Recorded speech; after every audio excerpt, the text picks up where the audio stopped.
You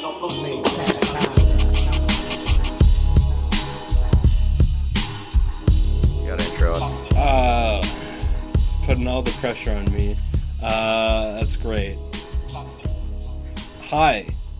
Hello. I'm talking into a microphone, and this is the very first episode of hopefully a few episodes of this podcast, which we are calling The Better Picture. So I'm Sidney Nickerson, and of course I'm not the only person here. I have another. Don't nod your head no. Like, you're here. You're right here. I'm here. I'm Steven. Steven is sitting across from me on this table. He's sitting in the comfy chair. I get the hard school chair. That was your choice. Well, you chose the comfy chair before I got to choose, so. That is true. So yes. So, the Better Picture podcast. This is the first episode. This is a clearly, because we don't fucking know how to intro this thing. It's okay. You're doing good. Good. Thanks, Dad. So, basically, our concept for this podcast is, wait, Steven, you ever heard of the Academy Awards? Heard of it. Yeah. Sounds familiar. Yeah, like, the Academy Awards, the Oscars, the Academy Awards, I'm so charming on this. It's gonna be a rough one. But... It's gonna be a rough one. It already is a rough one. We're 2.5 minutes in. Oh God. Okay. We're wasting time, It's Steven. good. Just keep going, Sidney. So you're doing good. So these Academy Oscars, every year they put out these big ass lists of every movie eligible for an Oscar within that year. There are these huge lists with like 300 movies. Some of them you've heard of, some of them you never heard of. We're not going to cover the ones we've never heard of, because like... We might. Yeah? We might. It's on the list. Okay, sure. But we've taken a few of those movies. Of course, not all of those movies on the list, because some of them are just going to be like boring shit. Like, we don't need to watch. Yeah. And we're going to decide the better picture for each year. Join us, you know? You gotta... Yeah. Join us. Oh. That's going to sound very creepy, isn't it? He just leaned into his mic. No, it's okay. Is that how you're going to talk? Yeah. You're just going to, every time you have to make a point, you're just going to lean in and just be like... Yes. So, yes. I'm also just testing the sensitivity of my microphone. I know this is too late. I should we should just get onto it. I know. We should just get onto it. I have to be like out of here by 3. You got 3 hours. You're good. All right. So yeah, we're just each episode we decided on 3 movies from the calendar year of 2018. So these are films that were released in America between January 1st, 2018 and December 31st of 2018. Of course, that was the year of Spider-Verse. That was a big one. Such Hereditary. Yeah, Green Book. Yeah. And Bohemian Rhapsody. Exactly. Those were like those were the 2 biggest Oscar movies, I think. If you look at okay, so why 2018? We both decided on this. Yeah. But we should say why we picked 2018. Well, first of all, like, the Oscars were terrible. Yeah. Yeah, no, they were. Like, Green Book won Best Picture, infamously. Mm-hmm. And we'll talk about that. Right. Hopefully in the future. Like, if we keep on doing this. Yeah. And Bohemian Rhapsody was also a huge winner. It won 4 Oscars, I believe, the most of that evening. Mm-hmm. And that's an even worse movie. That's a terrible movie. I think so. Oh, yeah. I hit the book that my microphone's on. And we both just think, this year is, like, kind of fantastic in terms of movies. Like, we've rattled off a few, like Spider-Verse, Hereditary. One of my favorites, Mandy, Suspiria, I Yeah. really like. Sorry to bother you.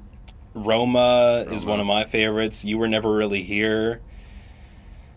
And, of course, two movies we're covering this episode. Your pick. My pick. Which is? 8th grade. Yes. And my pick, which is The Favorite. And, of course, our randomly generated... From the list of The Big Wheel. The Big Wheel. The Big Wheel, yeah. Which we are referring to now as The Big Wheel, apparently. Well, we can maybe come up with a better name, but I don't think there's a better name. The Big Wheel. No. Our randomly generated movie that we will be talking about in this episode is Pacific Rim Uprising.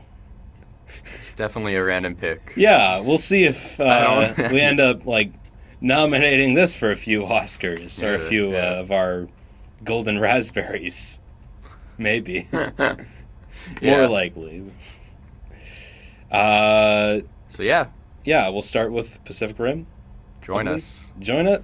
Stop saying that. Join us. No. This is gonna. We're gonna have like a. We'll have like a music thing here.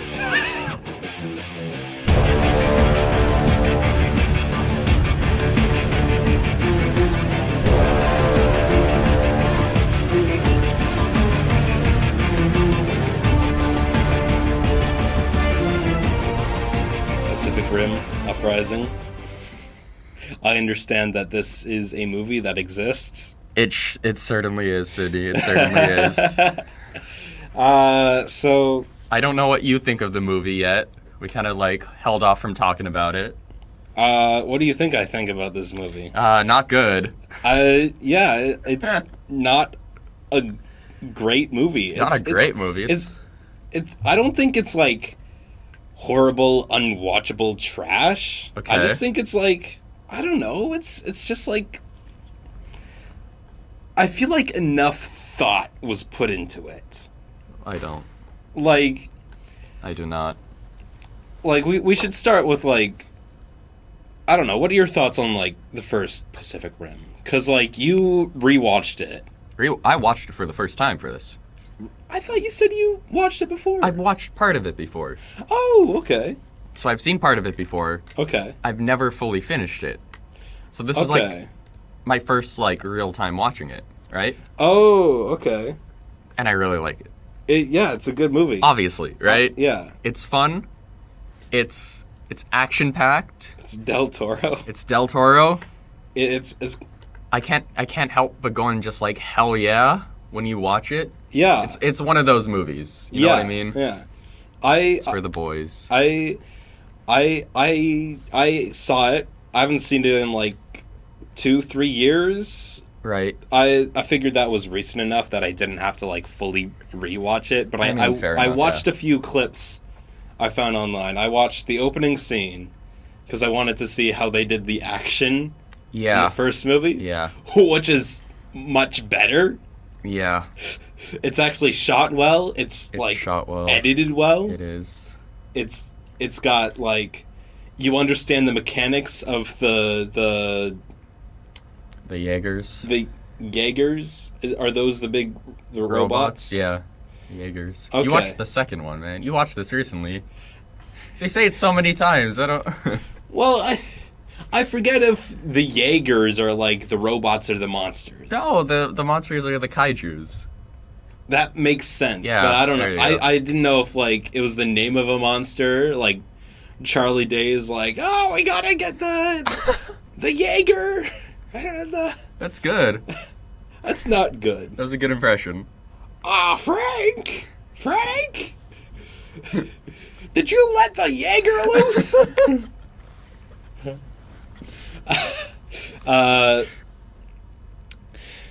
Yeah, so this is just like Evangelion, but like good. What? No, never mind. Moving on. Okay. Yeah. So, Pacific Rim Uprising is a sequel to the film Pacific Rim. It doesn't have the legendary, amazing Guillermo del Toro as director, but he's still like a producer. He's a creative. I was wondering that. Yeah. He's a producer. He's a creative consultant. How did they fuck it up so hard then? I should say, Pacific Rim, produced by John Boyega, Cale Boyder, Guillermo del Toro, John Jashny, Femi Ogans, Mary Perrin, and Thomas Toll. A lot of producers. That's always a good thing. There's a lot of producers. And directed by Stephen S. DeKnight. It is his feature debut and only film. Yikes. Yeah. For now, at least. Did you look into this guy? I vaguely, I guess. I just saw he did nothing else in terms of movies. Yeah. I don't know. He's a relatively big TV guy. He was. That makes sense. He was in with Joss Whedon in the 90s. Oh. Really? I'm not saying that in an accusatory way. I'm just saying I wasn't thinking of that, but now I am. I'm just saying he worked on Buffy the Vampire Slayer, and he was a writer on Angel and Firefly maybe. Okay. Angel, I know. He directed a few episodes of Angel and the Netflix Daredevil show right before this, which is probably how he got the job for this. And he was a showrunner for the Spartacus show, which I assume you Spartacus show? Yeah, I assume correctly you've never heard of, because I never heard of it. Yeah. It's God, no. I don't know, it's one of those I don't think it's TV Land, but it's one of those kind of networks back in 2010 TV Land. That's another thing I've never heard of it's course. I don't know, if you ask one of your coworkers about Spartacus Blood and Sand, they'll be yeah, it show's awesome. He ran the show with Sam Raimi. Really? Yeah. Holy shit, okay. Yeah. So he's a big TV guy. Yeah, relatively movie. big. It's his first movie. Okay. Interesting. I don't think he made this very well. I don't think so either. I don't want to start off the podcast on a very negative note. I would love to do that. But at the same time, I'm going to end off the first episode by talking about the favorite. So right. We will hold our opinions for that at the end. Yeah, we have Ooh. What? No. Yeah, but we have two movies that at least I think are good. Okay. Yeah. Oh, he's gonna be so disappointed. Oh no! No! God damn it! No. I'm just fucking with you. Okay. I absolutely know you are. Okay. I love to fuck with you, Sidney. Thank you. One of my favorite things. Anyways. Yeah. I do want to say, again, watching Pacific Rim for the first time, very good on the action level, right? Yeah. The story is good. The premise, right? Yeah, the premise. Yeah. The premise is good.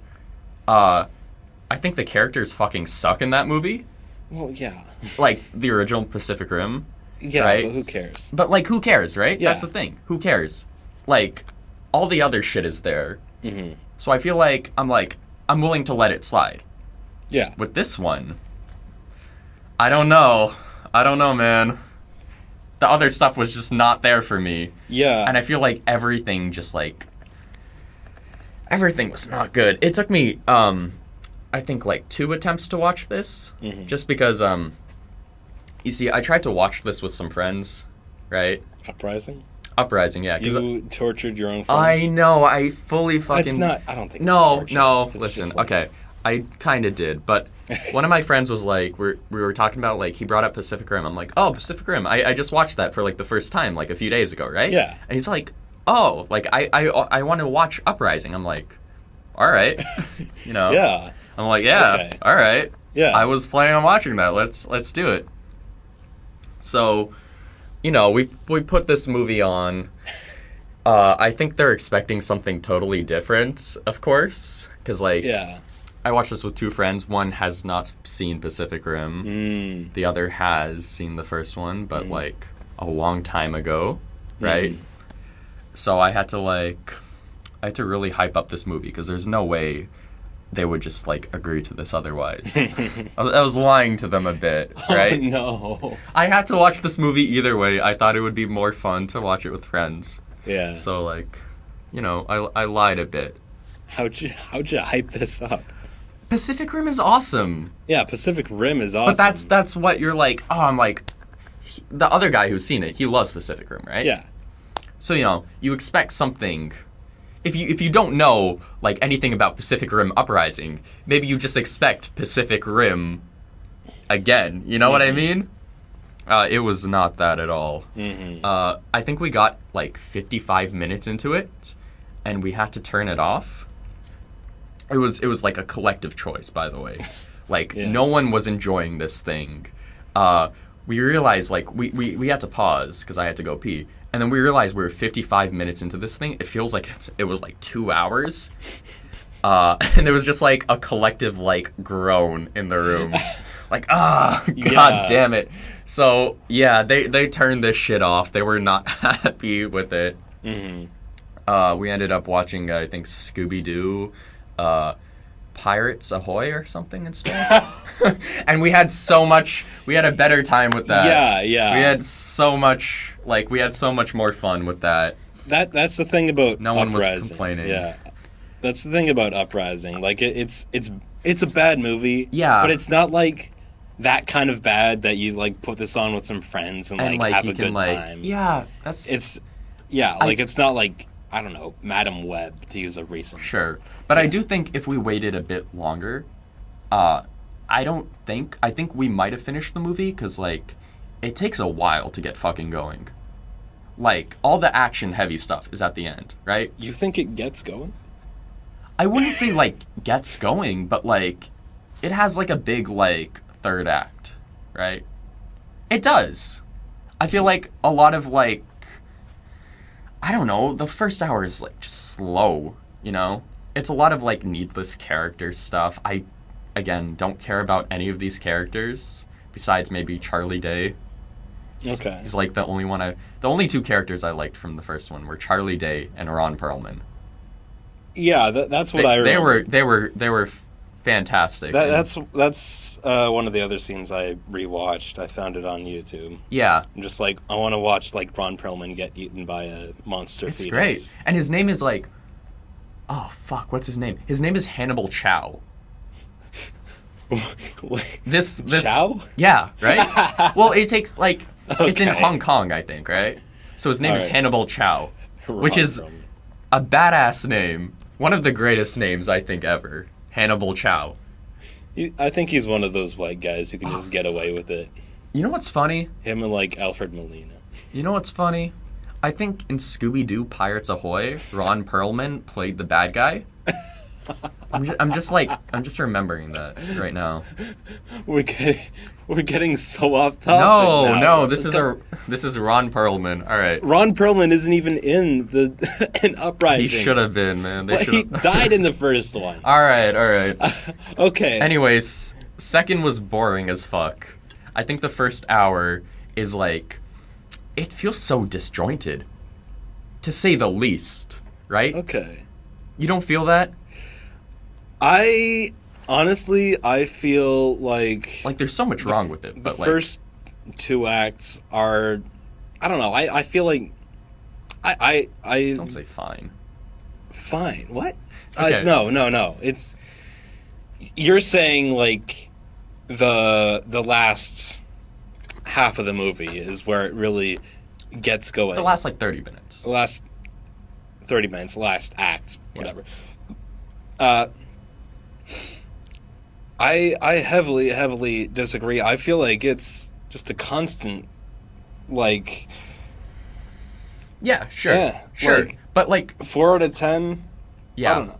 But, like, the last act is at least what Pacific Rim should be. Because this fucking movie fails to deliver on the basic premise of Pacific Rim, which is big robots versus monster. You know what I mean? It's constantly got big robots versus monster. It constantly has big robots, but it takes like an hour and a half for a fucking kaiju to come in. Kaiju was like attacking. No way. No, that was because another robot. It's robots versus robots. Yeah. Yeah, I know, but that's what I'm saying. It fails to deliver. When I first watched the first half of this movie, I'm like, oh, this movie is fucking terrible. Not only because it's like a bad movie, but it fails to deliver on literally what Pacific Rim is. Yeah. You have to do one thing as a Pacific Rim movie, I think. And it's big monsters versus big robots, right?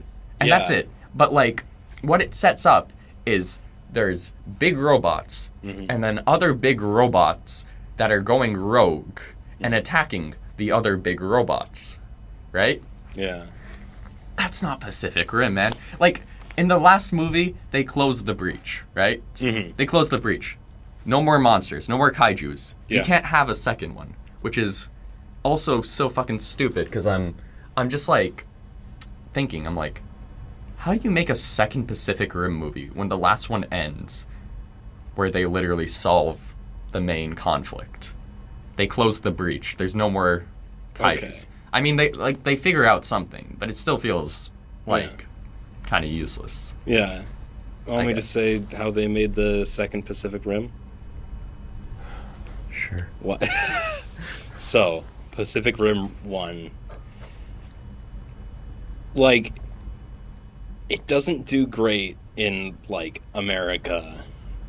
Like, domestically. Sure. Like, it doesn't do huge numbers. It makes, like, 100 mil, I want to say. For a budget of... Like, 160. That makes sense, yeah. But, it makes money. You know why? Why? China. Yeah. Yeah. Yeah, like China... That makes sense. Like, it is insane. The amount of money that's made in, like, China alone is, like... is fucking insane. Like, China loves, like, Pacific Rim. Like, and that's why they greenlit it. They're like... Because, like... The second one? Yeah, like... Well, because it made money, and, like, it's... Is that why China's such, like, a huge force in the second one? Absolutely. That fucking makes sense. I was wondering about that. Yeah. Makes so much more sense. I mean, like, 2018, I don't know if it was like this for you, like, experiencing this year in film, but, like, I think this was, like, the year when people started to, like, really get aware of the influence that China had over, like, Hollywood. Is this like The Meg? Did The Meg come out this year? The Meg also came out this year. Right, yeah. We will also be covering that at some point. But yeah, like China, like there's talk there, like Bohemian Rhapsody also came out this year. Yeah. Like they had to, like, all the gay stuff with you Freddie Mercury, the most you can't have the gay stuff with Freddie Mercury. That's the whole reason you make the movie, the gay stuff. It's for the gay stuff. And all that stuff, you could just cut that down. And, like, Pacific Rim Uprising has, like... No gay stuff. Well, no gay stuff, which is whatever. But, like, the whole movie... Well, like, the army base is in Hong Kong, first of all. Like, so you get a lot of Chinese actors, which is, like... I don't know. You let a lot of dialogue is also in Mandarin, right? Like, I've noticed that. Charlie Day speaks like Charlie Day tries to speak Mandarin, which is a little funny, but a little funny, yeah. And he has like a boss played by Jing Tian, who's like a pretty like prominent actress in China, and that makes a lot of sense. It's so weird. Like, her character is so weird because she starts off as this like domineering boss. I know. And you're like, I'm like, I thought, okay, yeah, like Yeah. they let this slide. Like the I thought one, this was gonna be like the major- anti-China propaganda. This Yeah. movie, because like they're like building all these Jaegers that go like rogue and start like destroying them in like mass. And I'm like, what the fuck is this? Right? That's why I'm saying it feels so disjointed, right? Yeah. Like what is that? It feels like they wrote the script with her Setting as up the as the villain, as yeah. the villain. Like she's the domineering boss, Oh, and yeah. it feels weird because it's like she's the maid.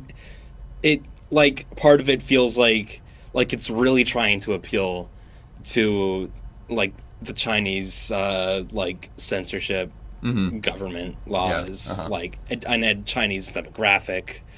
But the most major Chinese character played by like a Hong Kong actress or Chinese actress is like kind of mean, but then she becomes good somehow, and Charlie Day is the twist villain, which is it's so odd. It's so odd. I kind of like him as the villain though, a bit. I don't really like just because like he's so goofy. He was the only thing that kept me like invested in some way. Really okay, dude. Him walking up, him being like, "Honey, I'm home." That's like one scene though. That's just one scene. weird scene. Like Pacific Rim, the whole character's weird. Like he's a little rat in the movie. I like him being a little rat villain who just wants to end the world. Yeah, Pacific Rim, the first one has these like. That's the other thing I like about it. It has these like great character actors like Charlie Day and Ron Perlman and the British guy with a cane. I forgot his name. Right, who's also in this. But like him and Charlie Down, they like get toned down so much. They definitely do, yeah. They're playing like the basic, I don't know, white guy scientists. Yeah. Sure. And like they have to force this like weird twist villain with Charlie Day. Like it's barely set up with that one scene, but that one scene feels so like. Okay, like yeah, it is. I'm not, like, defending it. I'm just saying it was, like...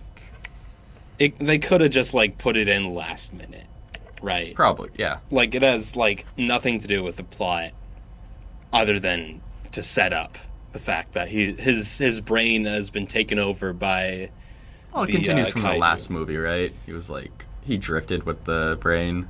Yeah, but I don't remember anything from the story of the first movie. Oh, okay. Like most people, you know? I do. But then again... Well, because you just watched it. I just watched it. Yeah. All I remember from the first one is, like, cool robots, and then Ron Perlman has, like, a cool look. Yeah. Moving... I really didn't like Charlie Day in this movie. I mean, fair enough. Like, that's... I didn't like anything in this movie. I'm just saying he was like the one thing that was like...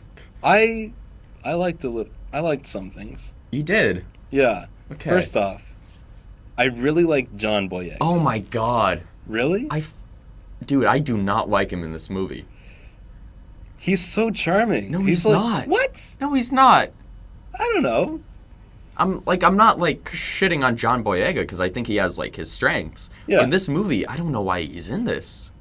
He's not charming in this at all. Really? No. Explain. That's why I was happy when it would go to Charlie Day and not John Boyega. Like, taking the focus off of John Boyega and that girl. Right? Kaylee Spaney. Yeah, sorry. I know. I know, right? I know. I didn't realize she was in anything before Priscilla. Yeah. Oh, well, okay. I guess she was, like, just in this. The Pacific Rim sequel. I guess so, but anyways, God, yeah, I did not like their characters. Again, this is like continuing from the last movie. Like, I didn't like the main two leads anyways that much, or like you don't feel like too attached to them, whatever. Mm-hmm. But like the whole, like, the way the whole movie is set around these two as the main characters feels so weird, for so many reasons. Like John Boyega is supposed to be Idris Elba's like son from the last movie. Yeah. But it's never like there's no mention of like Idris Elba having a son in the last one.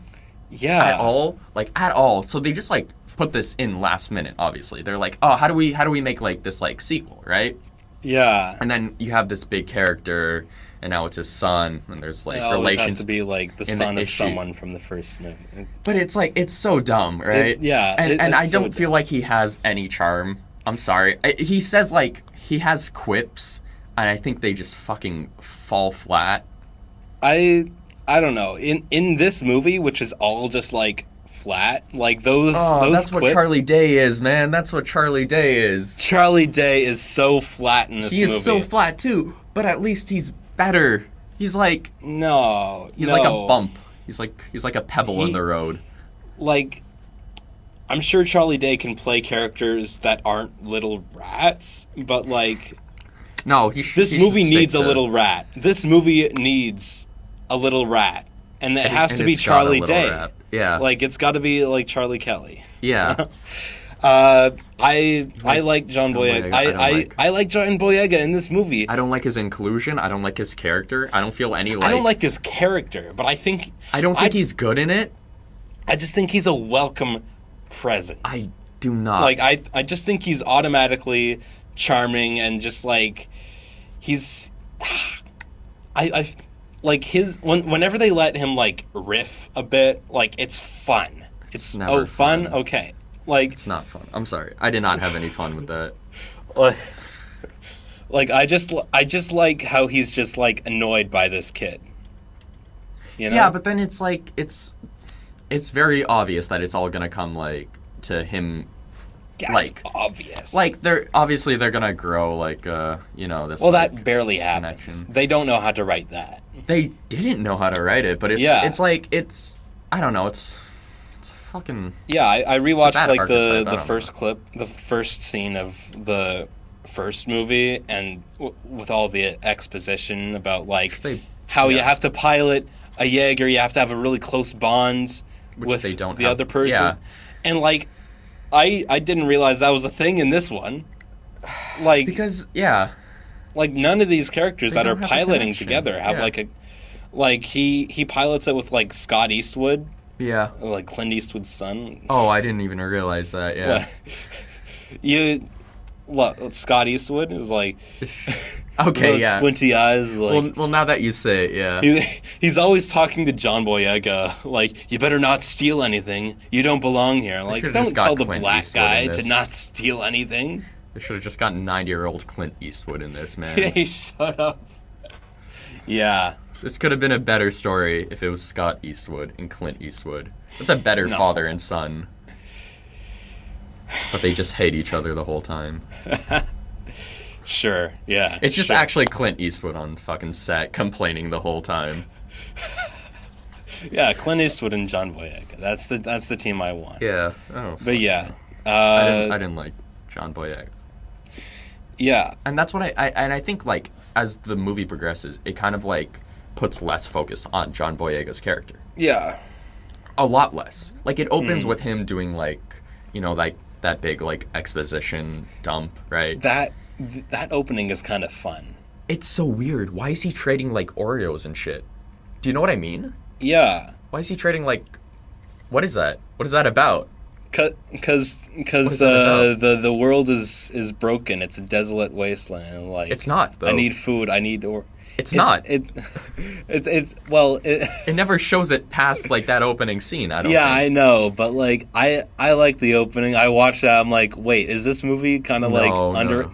It's not. It's not. It's fully not. But the opening is the best part. It's okay. It's like got the weird like editing. It like, does have split screen, which is I liked that. It's so goofy. And I thought John Boyega was charming and funny. Maybe if it went like the direction it went in the opening, it could have been something else. Yeah. Like, it's not completely like Guillermo del Toro's style, but like you don't have to like completely. If you made just like, I don't think it has to be in his style. No, at all. Like, no one can replicate Del Toro. No. Del Toro's a genius. I love that man. Yeah, he's your best friend. Yeah. You met him. We've shaken hands. Yeah. Yes. I don't know if this is breaking an NDA, but you were on... Yo, shh. All right. You're on... Hey. Is it breaking? I don't know. Yeah? Can we just Yeah. say, like, non-specific scene? You're an extra in Frankenstein. There it is, yeah. And you shook his hand. I shook his hand, yeah. Yeah. Yeah. I haven't been on a Del Toro set. Oh, like, you what do I have haven't, to do? Sidney? Yeah. I don't know. I don't know what you have to do. Like, give him a Pacific Rim job? Oh! Yeah. Give him a... Fuck, you planned this. Yeah, give him a... you know, like, Hellboy, you know, like a golden handy, you know? Nice. Tickle his scronus. That's all I have. Those are all reaches. Those are good. Yeah. It's good. It's good. Maybe one day you can tickle his scronus. I know he's just he's gonna listen to this. Of course, yeah. This boy Sidney wants to tickle my scronus. Moving on from Del Toro, because he barely... Well, yeah. I feel like his big influence was on, like, the production design. Which, yeah? That's the other thing I kind of like about this movie. Sure. I yeah, guess. like... I don't know. There's some cool props that are kind of left over. Like... Sure. A lot of it is very heavily CG, though. Yeah, like a lot... CG environments and stuff yeah, like that. but the real sets, they're not, like... horrible. Like, some of them are just like the basic, like, sci-fi sets. Oh yeah, for sure. Like, there's no real, like, style to it all. No, which is kind of what you want in a Pacific Rim movie, where Really? the story doesn't matter. Okay. Yeah, I think the first one had a very heavy sense of style. yeah, because it's Del Toro. This is, But not just that. It's the guy that did a few episodes of Angel. Yeah, but like, and it's like, I think it's like in its set pieces. Like, you think of Pacific Rim, you think of like, it's very grand. Mm-hmm. It's kind of like moody. You think of like these like dark neon cities, like dark neon like Hong Kong, right? Yeah, like I remember the ocean, stuff like that. From it's the probably first, raining, stuff like that. Yeah, I remember specifically from the first movie, that big like, I don't think it's a real set, but it like the location where they keep all the Jaegers when they're just walking around, and there's all these extras, and you feel the scope of this thing. Yeah, this one you don't feel that at all. Everything feels fake. Like everything that isn't a real prop or set is very obvious. Yes, I think. I think so too. I mean. Yeah. Like, I'm just gonna say it right now. I think the effects in this movie are bad. Like, the CGI. Really? I think it works in a lot of places. Sure, but like... Like, I don't know if I call it bad, there's a few moments where I'm just sitting on my couch. I'm like, holy shit. They fucking got away with this. They like put this in a theater. There's this specific scene. I think in the same scene I am just... I'm going to say my one in mind. I have a specific shot, which is just like so small. It's not even an action shot. It's like Charlie Day is like, he's like in the lab, and it zooms out of the window. That one's so obvious. It's so obvious. It's so fucking bad. It's the one I think of. Yeah, like when I'm thinking of that. It's the compositing of that shot onto that like CG background where it zooms out is so terrible. I swear they like squish and stretch that Charlie Day shot. That's the one that comes to mind for me. Yeah. It's the big one, I guess, but yeah. It's not like the worst shot I've seen, like the worst VFX shot, but it's very obvious. Like in that movie? Maybe in the movie. In the movie it's pretty bad. Like obviously it's not the worst. You're watching like The Incredible Bulk or something, but like, I think most of it is very like passable. Sure. Sure. It is like good, most of it. It works for what it is. I think. Well. Yeah, I don't think. I don't want to call it bad if there's like few moments that stick out. I guess. I'm gonna call it bad. Okay, sure. I don't know enough about VFX.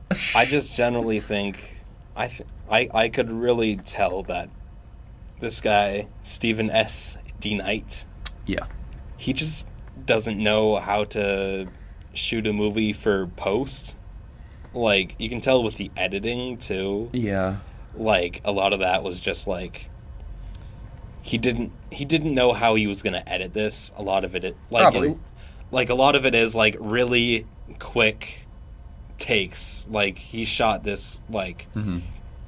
There's nothing inherently wrong with using the old, like... reverse shot, wide... Yeah. technique. Uh-huh. But, like, I think you gotta have some kind of plan for the edit. Yeah. I don't know. Again, he comes from TV. Yeah. I think that's, like, maybe a big contributor to that. Yeah. Like, TV is a completely different thing where you gotta, like, shoot it quicker. You have less resources. Yeah. Yeah, you kind of, like you're kind of encouraged from not having a specific, like, style or anything. Yeah. Like when Stephen S. DeKnight directs... I'm using his full name. I don't want to call him Stephen, because that's your name. Yeah. When Mr. DeKnight directs an episode of Angel, he's going for the Joss Whedon style. Like, when he directs, like, Daredevil, he's, like, going for a whatever style. Whoever did Daredevil, I don't know. I never watched that show. And this just doesn't have much style. Yeah. Like, I'm sure, like, maybe the episodes he did for those shows are, like, competent. They're, like, probably decent. I'm sure, yeah. Yeah, like... Yeah, that's... It doesn't benefit this movie. No. To have a TV guy. Yeah. Okay, I do want to talk about a few more things. Oh, yeah. Before. You know Mako, right? That's her name, right? Mako? Mako? She's the girl from the first one. She's the Japanese girl? Okay, yeah. She fucking dies in this one. In, like, the first, like, half an hour. She does! And it's such a lame death, too. And I'm like, there's no way they killed her, right? They did. And they have, like, John Boyega and her have, like, this sibling chemistry, and it's like, again... It's not... It was never, like... Obviously, Idris Elba was, like, always, like, a father to her, right? That's, like, the whole thing. Yeah, right? I forgot about that. When she shows up and she's like, hello, brother, she's to like John Boyega. They have, like, no... Yeah.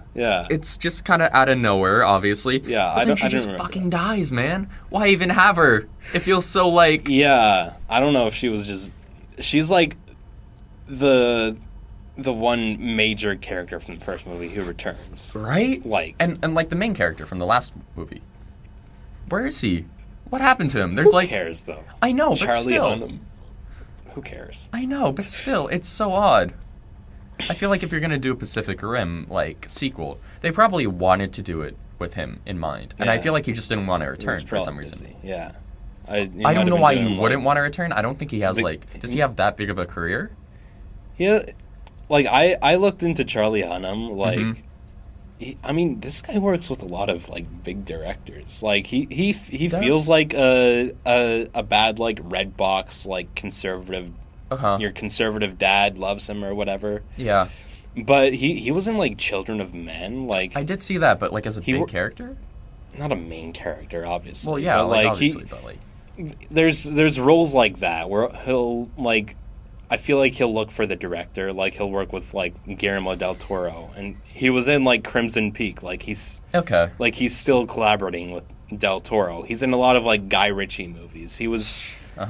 Like Guy Ritchie, say what you want, but he's, like, an actual, like, director who knows what he's doing. He's made, like, great movies.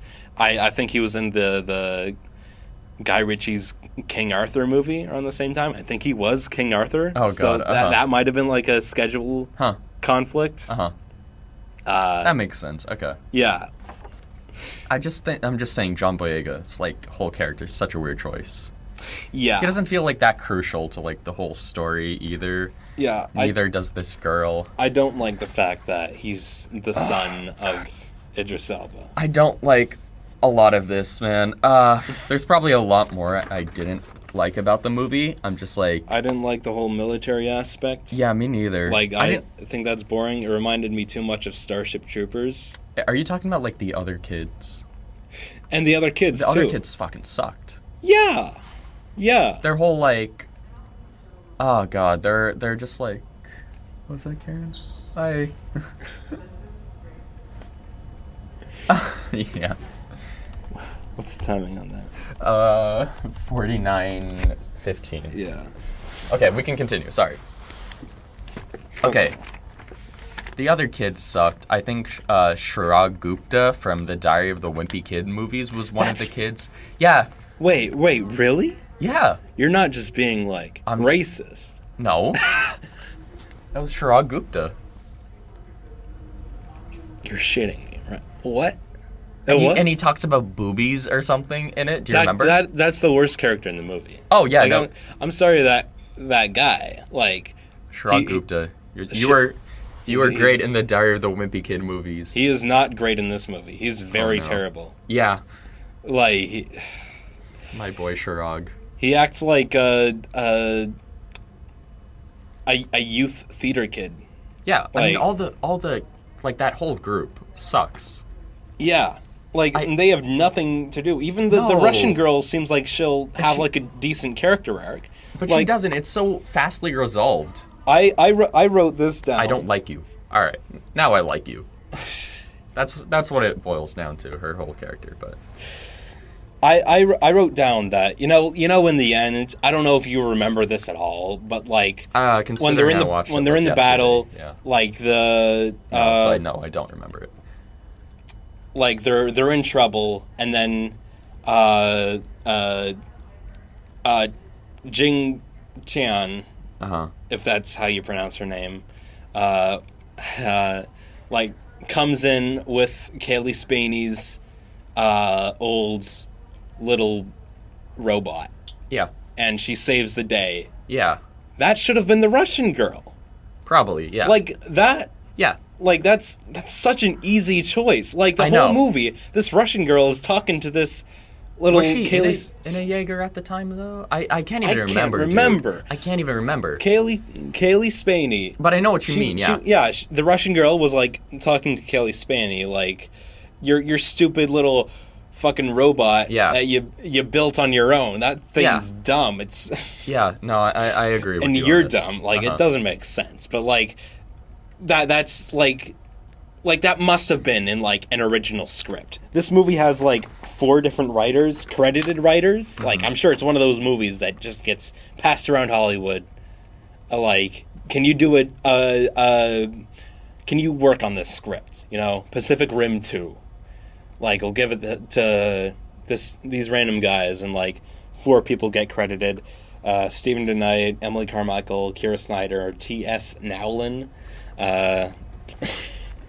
Never heard of any of those people, other than okay. But yeah, that's what the arc feels like it's gonna be. Yeah, and they completely missed the boat on that. The easiest fucking thing. That's what I mean when it feels so disjointed. Like, yeah, it feels like it's setting up one thing and then it's like, I don't know. Whatever. Yeah.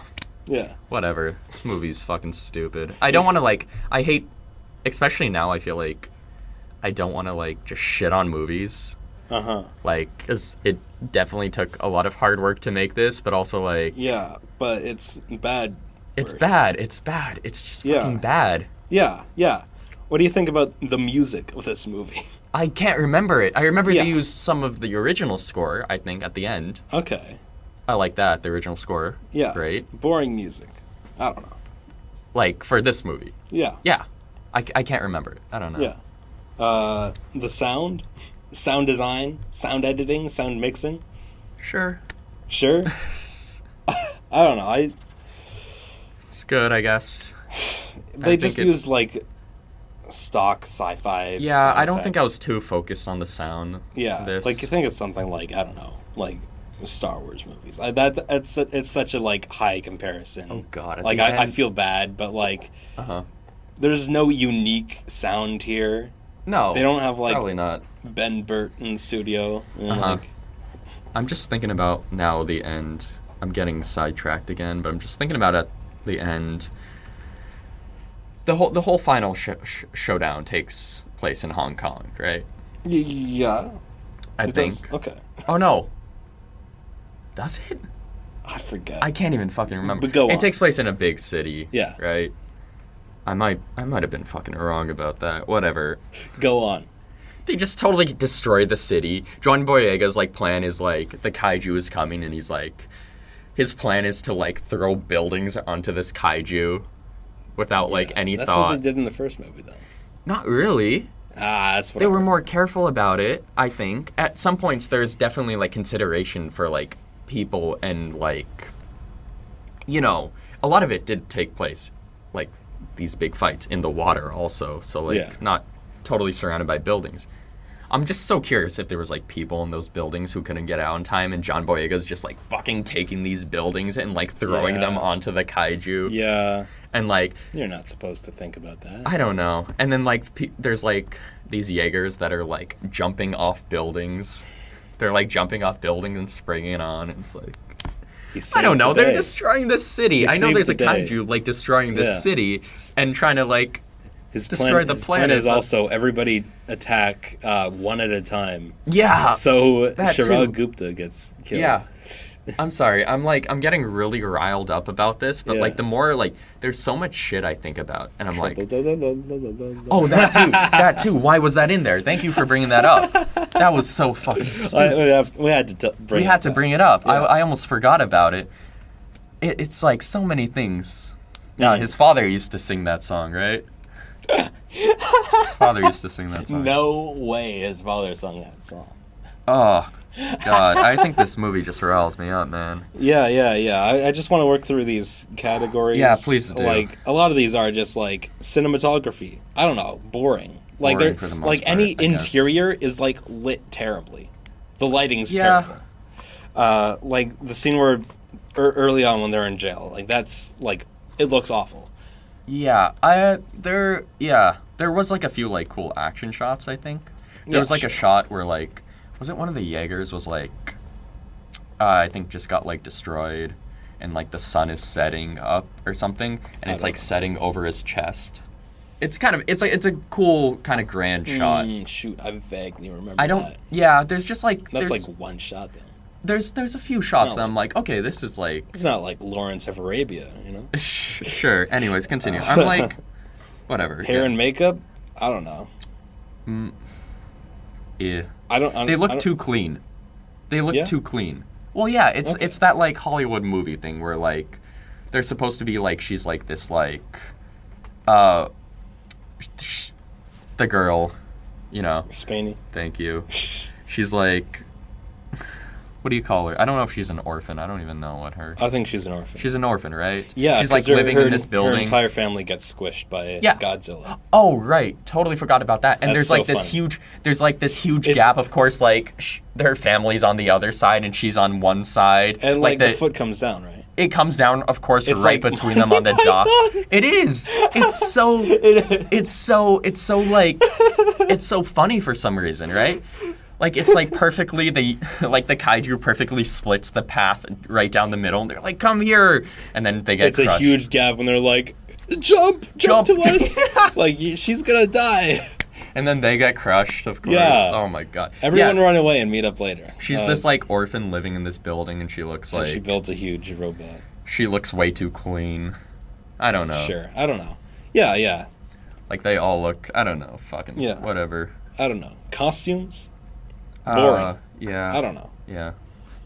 Editing, I already said, like, it's terrible. Yeah. Like, other than that, like, unique It's not that unique. Well, I thought if anything, it was overly cheesy. It's unique in the, like, kind of, like, It didn't match how the rest of the tone. Yeah. It sets you up for something like totally different, and even that, like, it felt like looks too kind cheesy. of fun. Like this, I mean, Sure. this guy was like hanging out with Sam Raimi and shit. I don't know. Like maybe I should use some like split screen, you know, make it look like an iMovie trailer or something. It does like look that. like an iMovie trailer, But it's in a fun way, I think. I don't.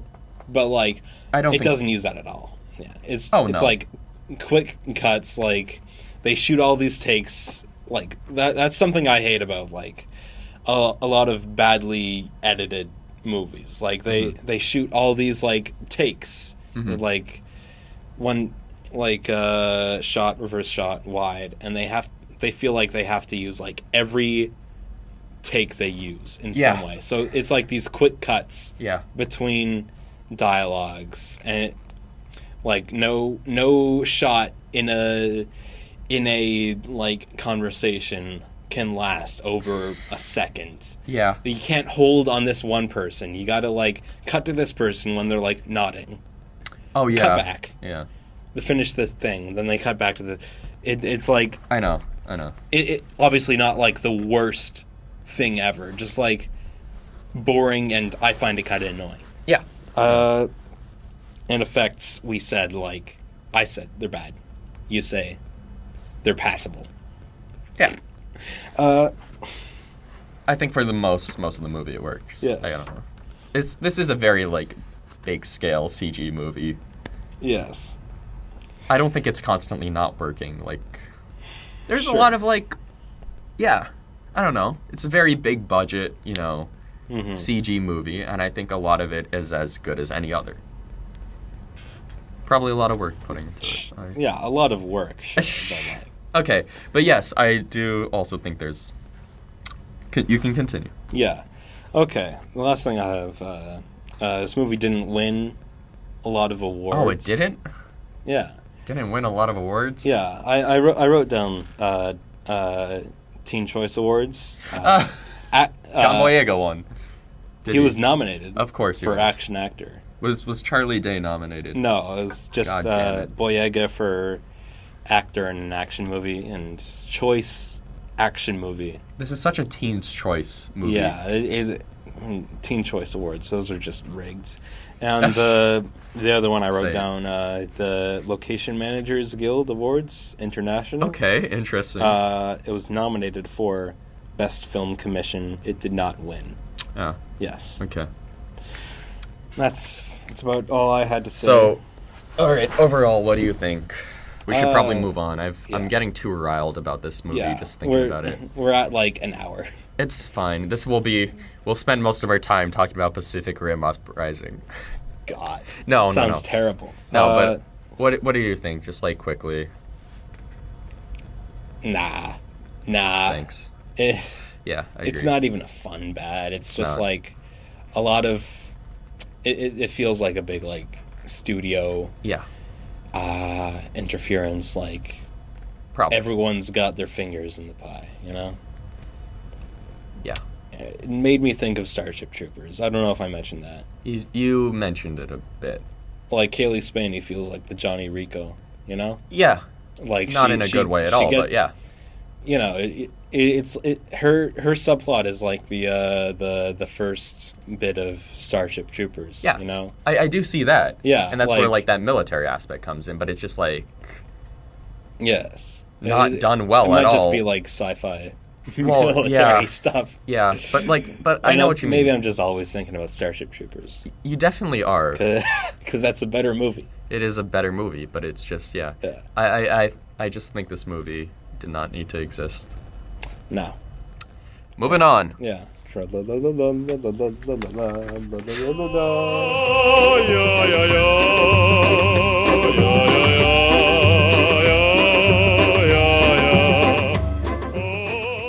think the Trolololol song would have worked better in this movie.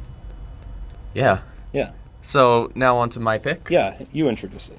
8th Grade was my pick for this episode.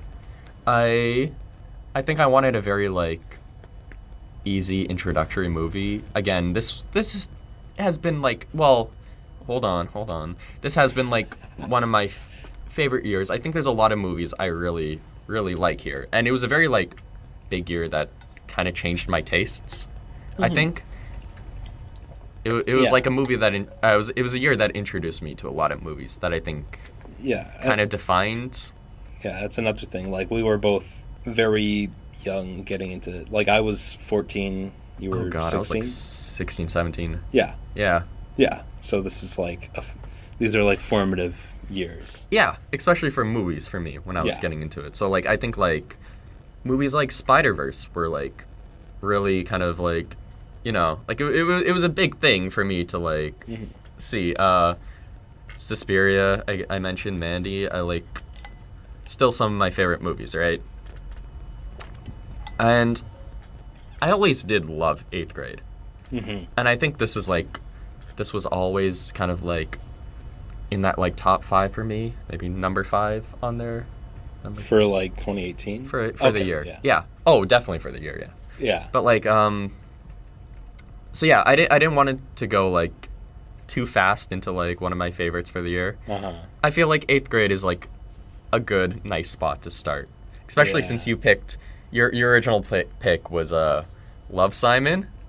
Yeah. And then I was like, oh, okay, maybe I'll do 8th grade. And then you didn't do Love, Simon. Yeah, sorry. Sorry I didn't do Love Simon. That was a very weird pick from you, considering you've also never seen it. I've seen the back half of Love Simon. I've seen the first half. We've basically seen the movie. Yeah, exactly. We can just talk about it. Yeah. Go on about... Anyways, 8th grade, written and directed by Bo Burnham. Yes. Yes. His feature film debut. Yeah. Well, unless you count his stand-up specials. No. Yeah. Well, yeah, this is like... It's his first movie. It's his, and so far, only narrative, like, film. I would count Inside as narrative. Inside's kind of a weird spot. It's kind of stand-up, kind of, like, experimental. I would definitely count that as a narrative movie, but we can move on. Yeah, I'm going to stick by that. Inside a bit. Yeah. Okay. First, though, I gotta say, I did not watch 8th grade. What? I did not watch this movie. You logged it on Letterboxd. I watched the commentary. Oh! Gotcha! Yeah, I... Got your ass, yeah. That's with Bo Burnham and Elsie Fisher, right? Yeah. Oh, you got the Blu-ray. I got the Blu-ray from my library. I saw that. I knew it existed. I saw people talking about it on Twitter. Or as it was called back then. Yeah, sure. Yeah. How was that? It was pretty good, honestly. I think there was a specific reason I watched the commentary instead. It's because I tried to watch this movie 3 different times first, and I could just not get into it. And I was like, oh, fuck. It's been like a year and a half since I last rewatched it. Yeah. And I'm like, oh, shit. I just could not get into it in like the first like 10 to 15 minutes.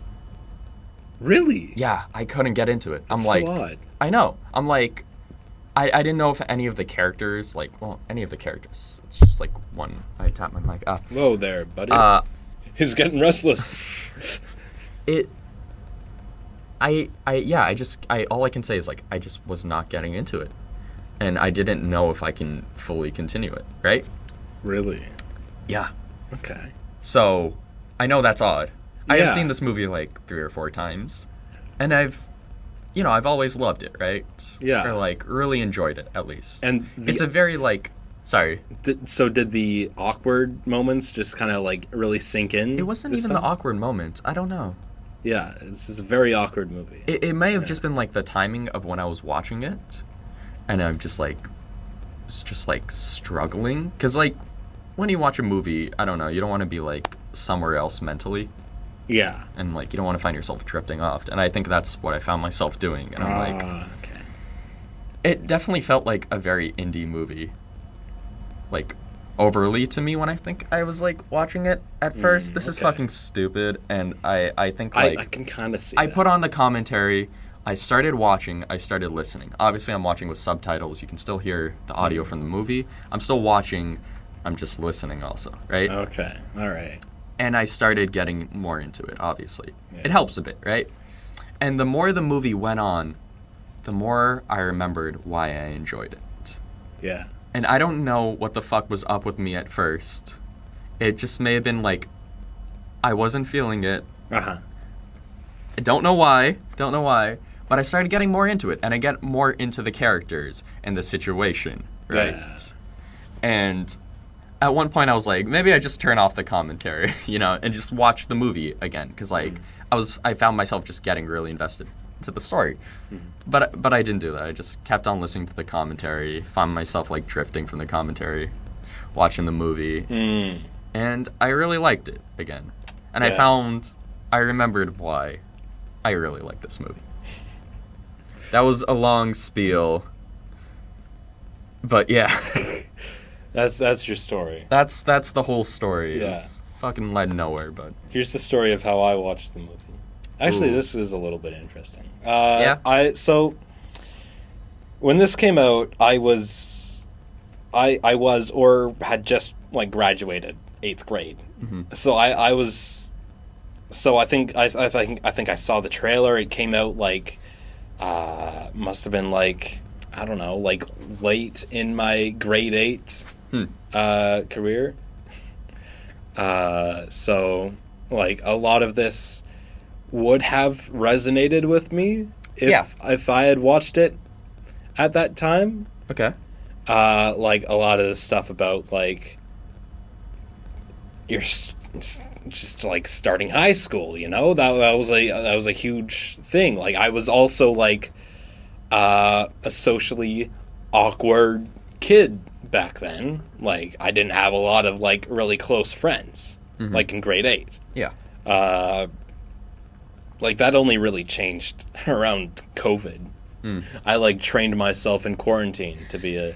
Yeah. But I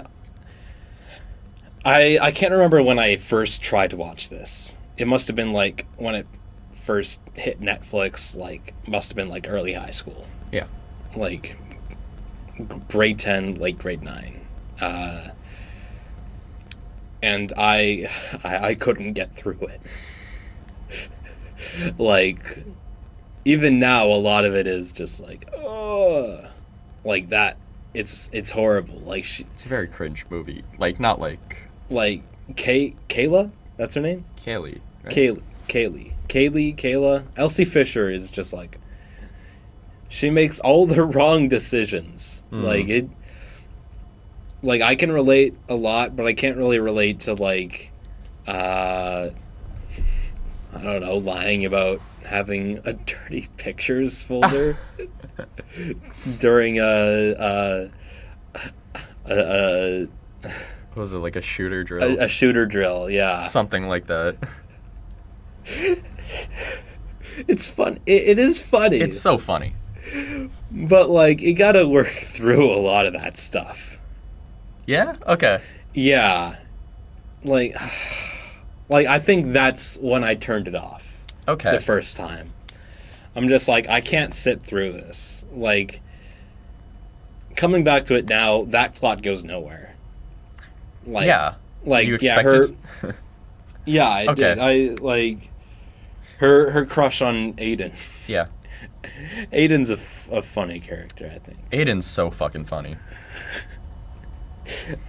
For so many reasons. Yeah. The way they dress him. Like, the way he's like... Well, that too, yeah. But the way he's like...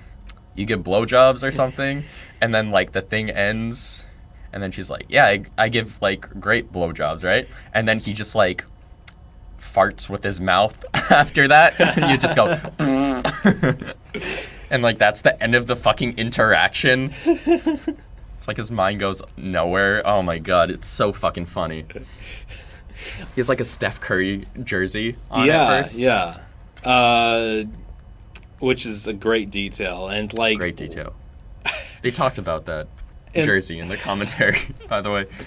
Yeah. Uh-huh. And just, like, whenever this kid, like, looks up, it's so dramatic. Like, this movie's so well made. Yeah. Like, it is so, like, hyperbolic in its filmmaking. Yeah.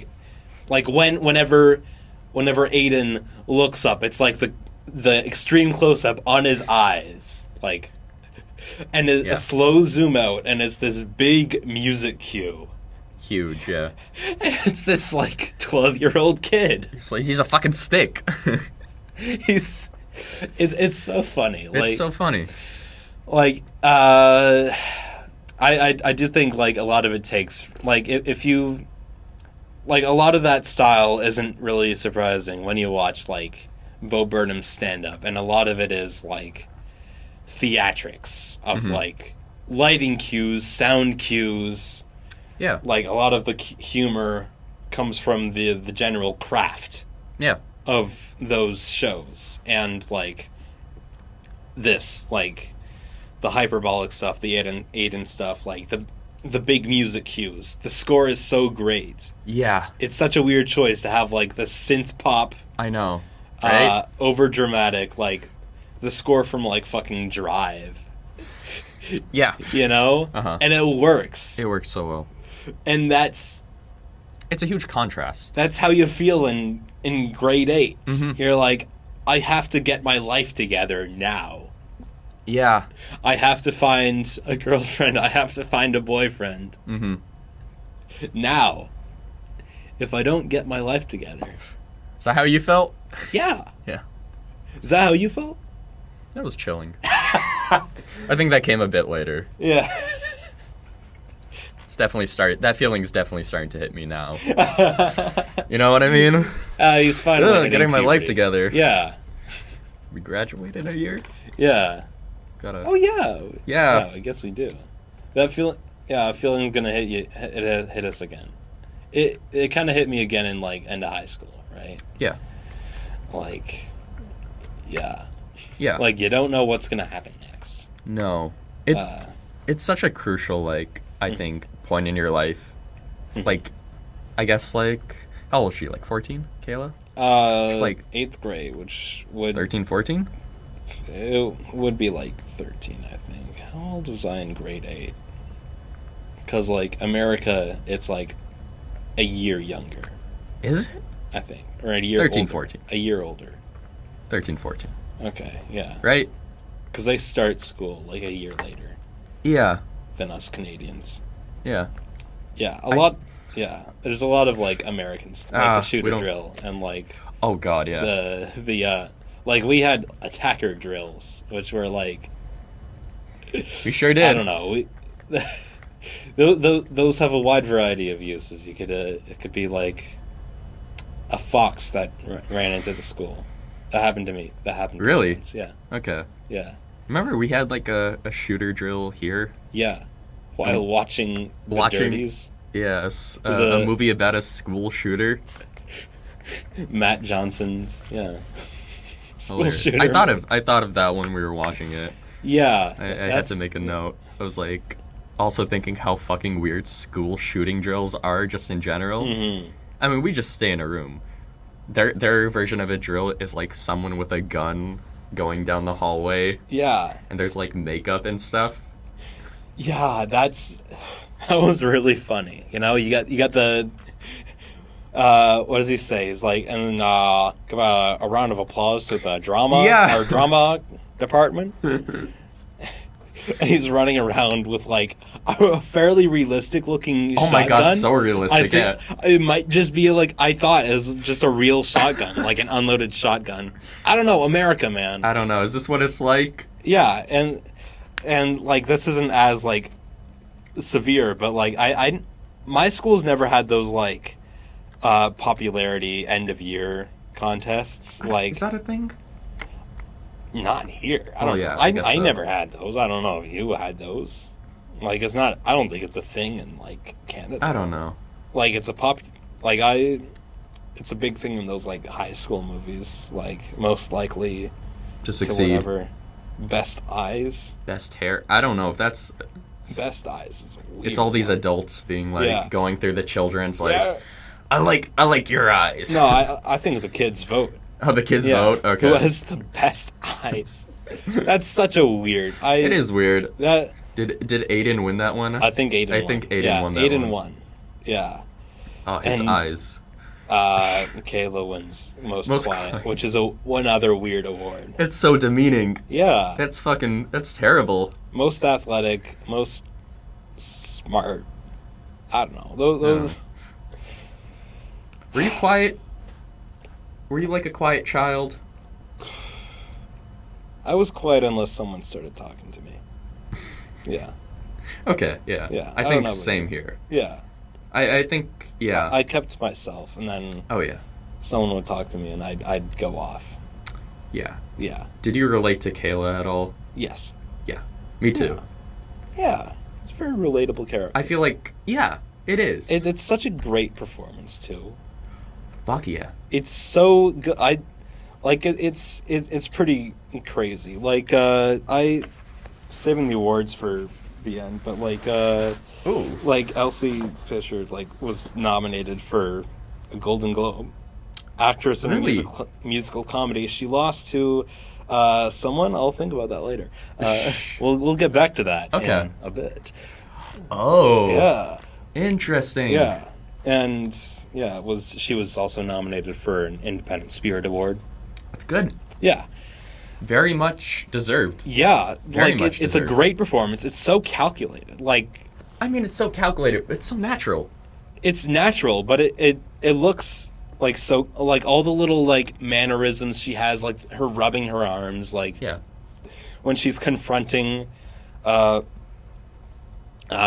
girl at the end. And she's just looking down at the floor. Yeah, she never makes eye contact. That's great. That's so good. That's so realistic for a kid. Yeah. It makes so much sense for the character. Yeah. It's so natural. Yeah. Yeah. That's the weird thing about this movie. It's so natural, but at the same time, it's so I don't want to. I don't know the word, but it's. You're saying calculated. Calculated. I don't know. I don't know if I'd use that word, but that's an interesting way of putting it. It's a natural. The movie's sort of naturalist. Yeah. But it's. I don't know. It's got these hyperboles in there. Mm-hmm. Within the filmmaking, within, the characters.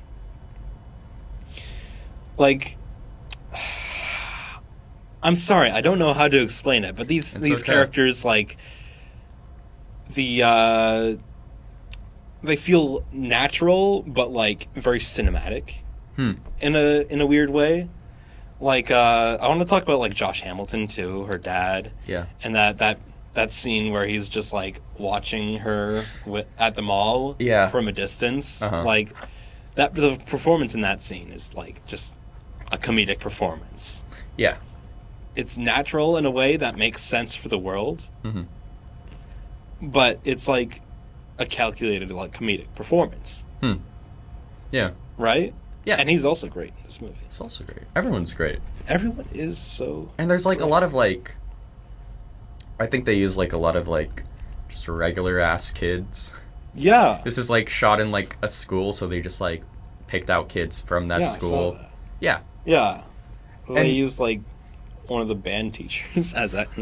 I wanted to mention him, the rat tail guy. That was him? I read that on the Wikipedia. What did you read? I'm talking about do you remember the rat tail guy? Not really. Which guy guy was that? When I say rat tail, nothing sparks in your head. No image. There's a band teacher, there's just a shot. It starts on the back of his head and it slowly zooms out. Oh, I don't remember that. And he has this huge fucking rat tail. His whole head is cut short. His haircut is short. Yeah, just this huge braided rat tail that goes down to the bottom of his back.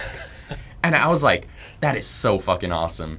That might be who the Wikipedia was talking about. No, it definitely is, because they were because it was someone it was quoting a band teacher. It was just Bo Burnham picked me out because he liked my look, and that's the one. Yeah, because in the commentary, that's a real, which I real watched. guy. That's a real band teacher. Yeah, no, they were talking about how they were just in the school in the band room, and he just happened to be there, and he's like, I like your rat tail. I think I'm gonna use you. So he's just conducting this fucking thing.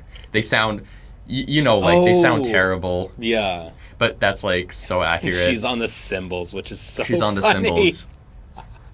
I don't think there's, like... Yeah. It's not a worse instrument to be on. Maybe the triangle. I think... It's a big triangle. Yeah. The cymbals? Yeah. Basically. Hit it once every while. Yeah. We're making it sound like this is a laugh riot. It's a comedy. It's a comedy. It's definitely a comedy. I think it's more funny in hindsight. Yeah. I think so. It's not, like, really laugh out loud. Some scenes, yeah. Maybe for a specific person. Uh-huh. Not for me personally. Yeah. Like... Uh-huh. I do want to... Like, I was, like, just, like, hiding for a lot of this movie. Hiding?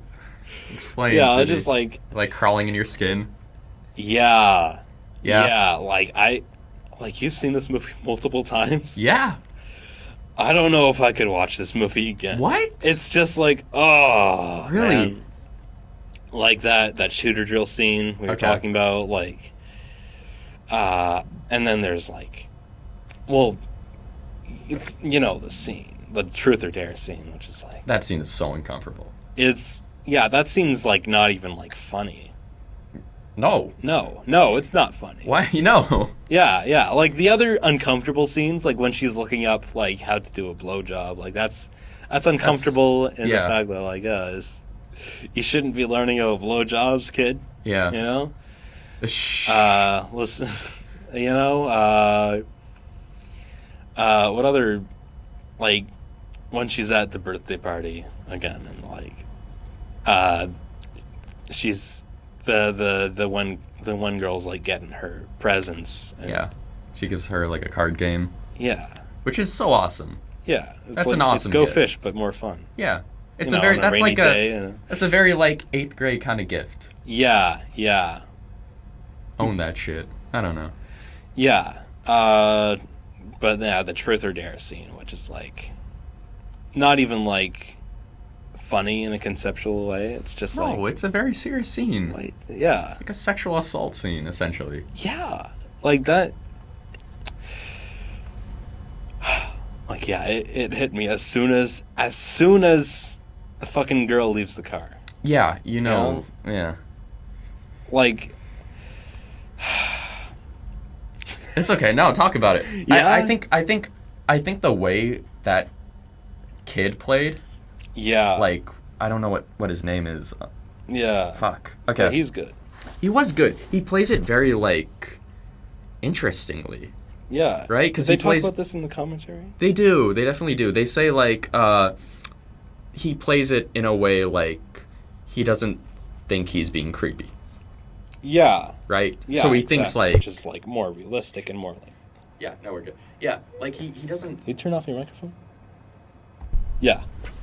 Yes, I did accidentally. Okay, yeah, but he doesn't think he's, like, being creepy towards her, right? Mm-hmm.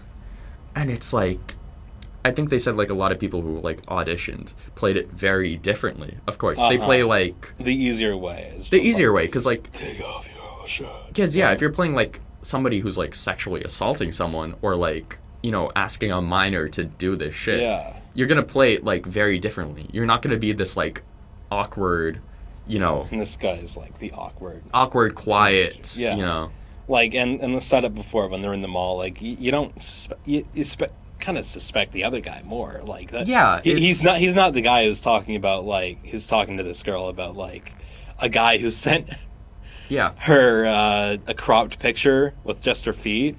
Yeah. And the other guy who's like not the guy who's like sexually assaulting the kid, but he's like, it's a compliment. What do you? Yeah. He's complimenting you. Yeah. Like, you think, and the other guy is just like more quiet, like jumps in for like a quick like, you know, joke or two. Yeah. Yeah. I think, and yeah, he has like a little moment with Kayla, right, where she's like, I'm also quiet. It's like this awkward. Like, every line of dialogue that comes out of this kid's mouth is just so great. It's so perfect. It's so perfect, yeah. Like, everyone's bad at talking. I know. Yeah.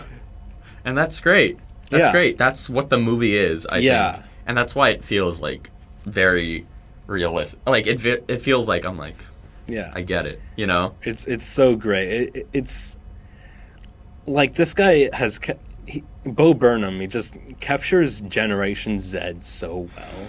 Yeah. Like, for sure. I don't know how, like, he's like millennial, right? Yeah. He's like whatever the step above.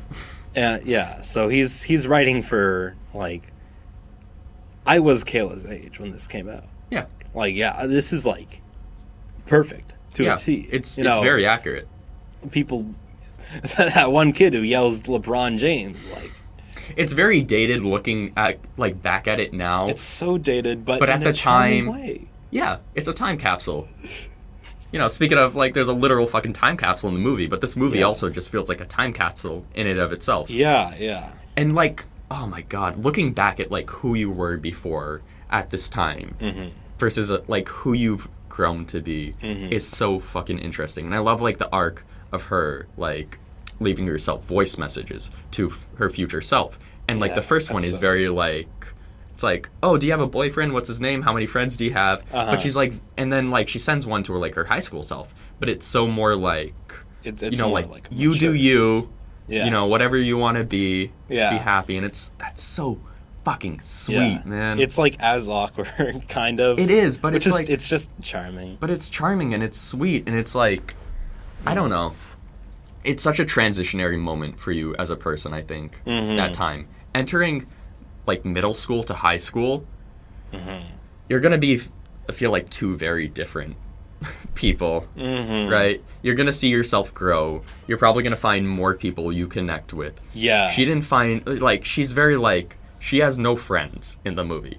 Yeah. Essentially. Other than, like, the high school girl. Yeah, but, like, she kind of gains these people through the movie. And, like, and the kid at the end. Yeah. I fucking love him. We'll get to that. We'll get to that. But yeah, she has no friends, but she's such, like, a nice person. Yeah. You know what I mean? I feel so fucking bad for her, because people, like, her age are just, like, more obsessed with, like, other shit and looking cool, I guess. Yeah. Which was a very much a thing I think a lot of people did do around that age. Yeah. You know? I'm definitely a victim of not knowing how to be cool. Yeah. Like, I never did, like, sports. I wasn't, like, up to date on the Vines. Oh. I never used Vine, man. Uh-huh. And I'm a better person for it, I think. Okay. Oh, no. Are you a Vine kid? Yeah. No. Oh. Yeah, fuck you, Steven. This podcast is over.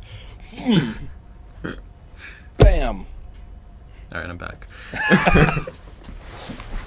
What were we talking about? I don't fucking know. I don't know. Just, like, that transitionary moment. Yes. As you have. Yeah.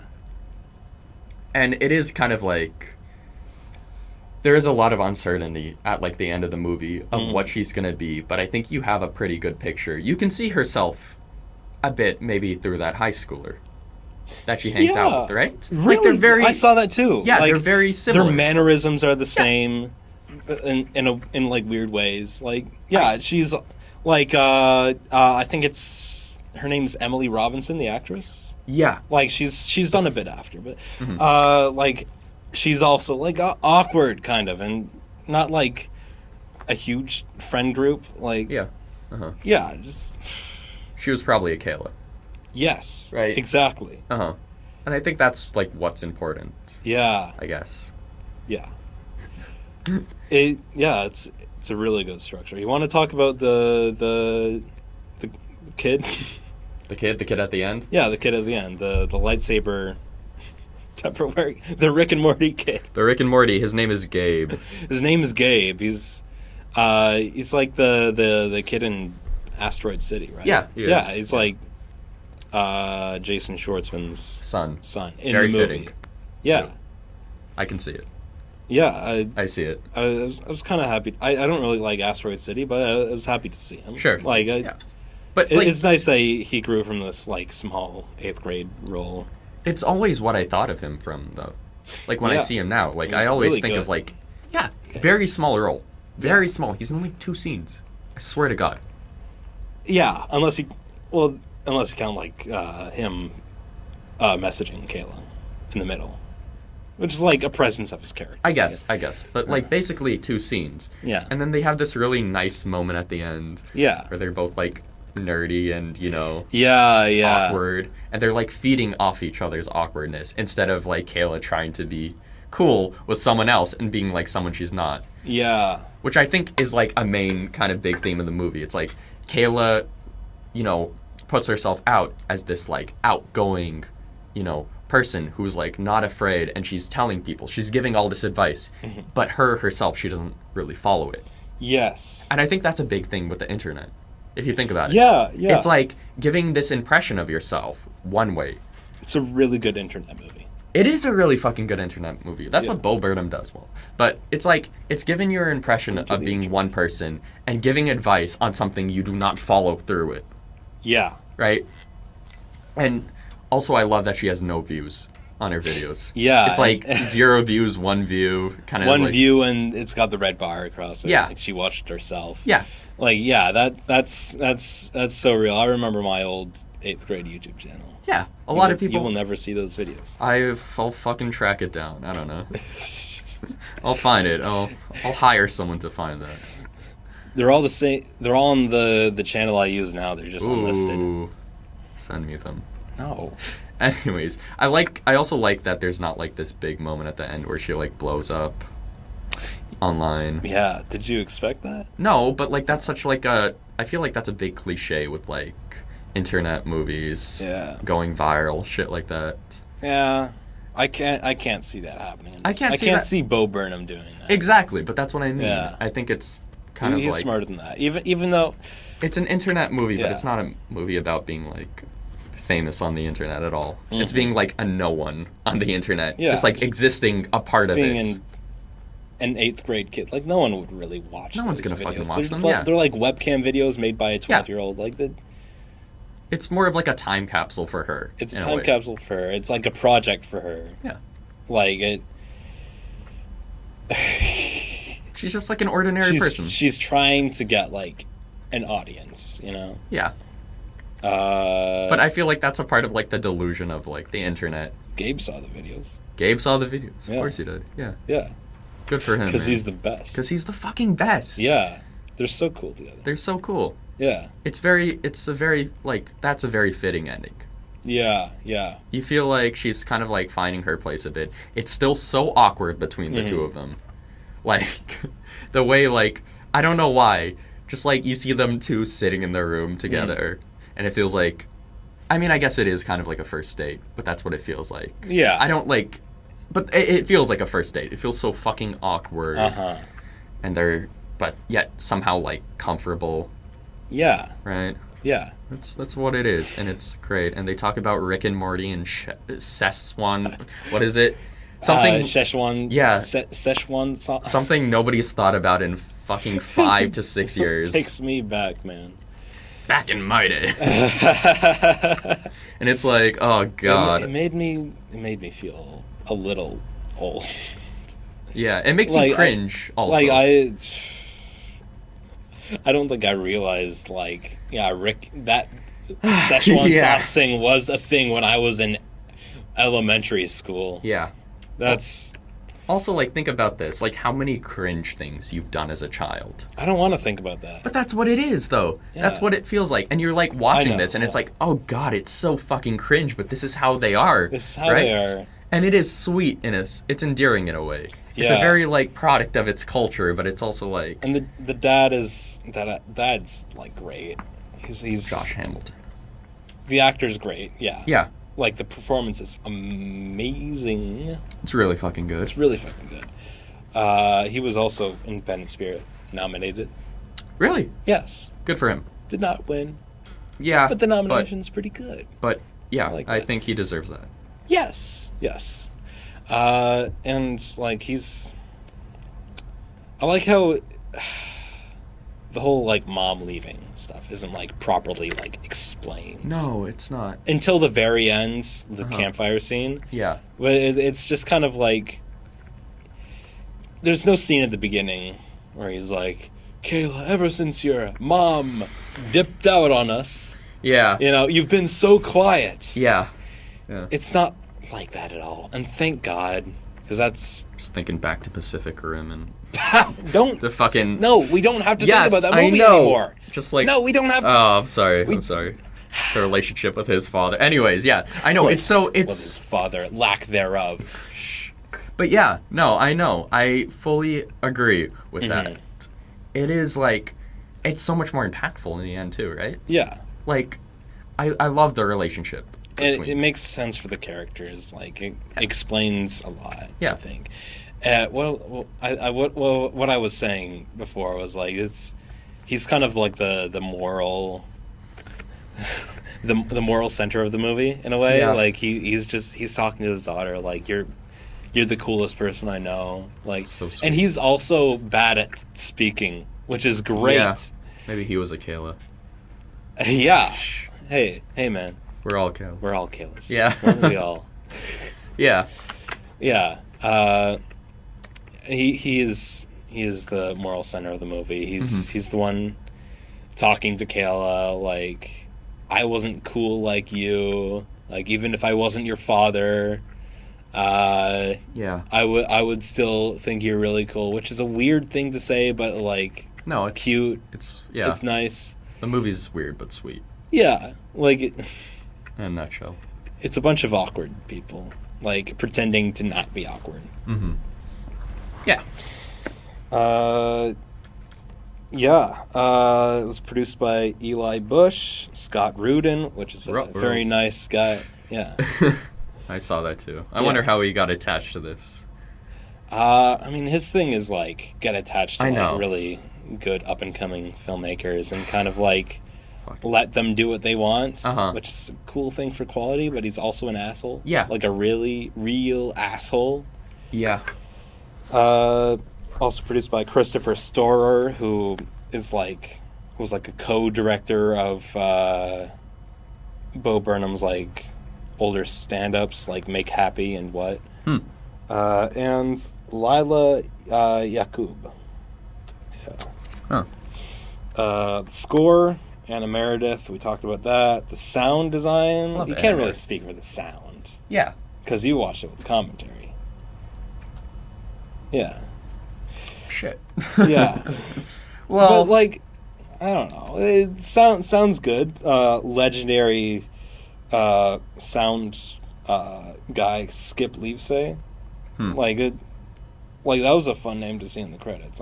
It's like he does a lot of, like, he works a lot with, like, the Coen brothers and Alfonso Cuarón. Oh, really? Like, that's nice. Yeah. Yeah. And he did this he does a lot of stuff. He works a lot. Yeah. He's good at what he does. Skip. Production design. I fucking love the production design. Me too. In this movie. Yeah. This whole world feels so lived in. Like, it's like upper middle class, which is, like, I think what, like, we both relate to the upper middle class, like the suburbs, the houses with, like, it's just packed with, like, random shit, like live, laugh, love type signage. Yeah. Like, it's got all these, like, locations, like it's got, like, Kayla's house, it's got Gabe's house for, like, a short scene at the end, and, like, the mall, the school. Like, I'm thinking of, like, the houses mostly. Oh, right. Like, okay. Those feel so lived in. They have so much character. And, like, Gabe's house is, like, a really short scene. There's the pool party house. The pool party house. That was just somebody's actual house. And, like, all the set deck was just, like... Yeah. That makes sense. That makes a lot of sense. But probably for Kayla's room, at least. Kayla's room, at least, is really good. Oh, I gotta make a point. Are you looking at something there? No, you were looking at something. Oh, no. Okay. I gotta make a point. They mentioned this in the commentary. You know, like, the Post-it notes she has hung up? Yeah. The reason they look so, like... They look like they've been there for a while. You know, they're kind of, like, washed out. They're, like, wrinkled and shit. Is because apparently for, like, 2 weeks, they just, like, had it sitting in the room and they run, like, a hot shower and stuff. So they let, like, the steam actually, you know, like, what is it? They let it, like, you know, they let it real. age a bit. They let it age a bit, exactly, right? And, like, the way that, like, the steam interacts with the paper, that's a cool detail. It doesn't look like it was cool just detail put there. I didn't even notice. Yeah. That's cool. And, like, a lot of, like, the notes, like, the handwritten notes are, like, very funny in it of itself, but also, like... I didn't really look into kind of those. sad. Be funny, like, smile more, but there's some that are, like, a lot more specific, right? And it's like, she has so many just posted up. It's kind of sad to think about, but also, like... It's... her whole room is just, like, really... like, everything here has just, like, so much character... Yeah. And like the sets and the costumes too. Like it can be so easy just to say, like, I don't know, like boring middle class stuff. But everything everyone wears, everything, every prop that the characters interact with, everything in like the set dressing is so like specific. It brings out so much. Yeah. Like, even that weird, like, during their graduation, they're wearing, like, green graduation suits. Uh-huh. But that's, like, such a thing that a middle school would do, right? Yeah. Just, like, we're doing things creative. We've got a little color to this. It's, like, ugly green, but... Like, yeah. Like, Yeah, it's these small details in the set deck and the costumes. Oh, it's great. Like, man, you kind of took a little bit of the magic out for me. Oh, which part? Like, that it was like somebody else's house for like. Yeah, I'm sure like a little bit of that. Like, yeah, I was wondering, like, I don't know. Like, I'm sure they could. I think listening budget to it well. Commentaries but, like, in general just take a lot of the magic out, though. Oh, they're so fun. But they're so fun. Yeah. Sorry. I want to listen to it. Like Bo Burnham and Elsie Fisher. They have so much chemistry. Yeah. And they're just so nice to like listen to. Yeah. And because I think Elsie Fisher is also like just such like a cool person. Yeah. And she's very like, you're listening to like this commentary and it's like filmed when she's like 14, but yet like Bo Burnham's like, I don't know, like chemistry with her. It's just like, he doesn't talk down to her. Yeah. Elsie Fisher, they're like, I remember reading this once. They said that they're kind of like in person the opposite of Kayla. They're very social. Yeah. Which I can't imagine just watching after this movie, but God, you know, yeah, sure. Yeah, sure. Yeah, sure. The makeup, that kind of goes with like the makeup and sort of lack thereof in a way. Right. Yeah. Which is... It's realism, as we were saying. Like... I don't want to say it, but she has, like, pimples. She has, like, you know... Yeah. It's great. Can't hide that stuff. I know, but, like... Yeah. Come on. Look at Pacific Rim Uprising with the... You know... That's what I was saying. They look too perfect, right? But, like, that's just, like, a normal-ass kid. Like, Spaney's probably, like... Maybe a little... supposed to be a little older. Probably. Right? Know? But still, you know what I mean. Yeah. I don't know. Yeah. Whatever. That's a completely different movie, though. I don't give a shit about that. Fuck Pacific Rim. Yeah, we don't have Uprising. to keep on fucking talking about Pacific Rim Uprising. Oh, my God. I can't stop thinking. No. Continue. You can easily stop thinking about Pacific Rim Uprising. Cinematography. I wanted to talk about, like, for a background, like, we both go to a film school. Oh shit, we do. We're in our school right now. Oh shit, we are. Okay. Yeah. And we have great teachers, but like the shit they say about like using Zooms is so That's just I one don't teacher respect, though. It's a few teachers. Really? Like they really don't like Zooms. But I love Zooms. I love Zooms. 8th grade uses Zooms so well. Mm-hmm. Like they're funny. I don't know. Yeah. No, I agree. And it sort of it works with the like it feels like was shot on like these on Red cameras, which I'm pretty sure were like they're smaller. Like they have the zoom function, and they use it to their advantage. Their feels a little Shut the fuck up. I'm sorry. Feels a little like artificial for sure. But that I think that it fits so well. Yeah. It kind of, in a good way, it feels like it was shot on like an iPhone. Huh. You know what I'm saying? Yeah. Like, which works a lot for the movie and its themes. I wouldn't say that. No. What was I saying? What the fuck was I saying? The cinematography? Yes, the cinematography is wonderful. It is really nice. Yeah, they don't use a lot of like tripods except when they're zooming, which is like yeah. You want to like yeah. Like even in like the last scene I noticed, like it is just like a simple like shot reverse shot singles like yeah. But it's all handheld. And it works very well. It works very well. It's very fitting. Like it would be honestly, I think it would be very weird if they were on tripods. I'm a big advocate for tripods. You are, I know that. Yes. But or was I the advocate for the tripod? No, I'm a big advocate. Yeah. Okay, you also might be. I don't. Maybe I'm just rubbing off on you a lot. Ooh. Yeah. Okay, yeah. I do want to talk about lighting quickly, though.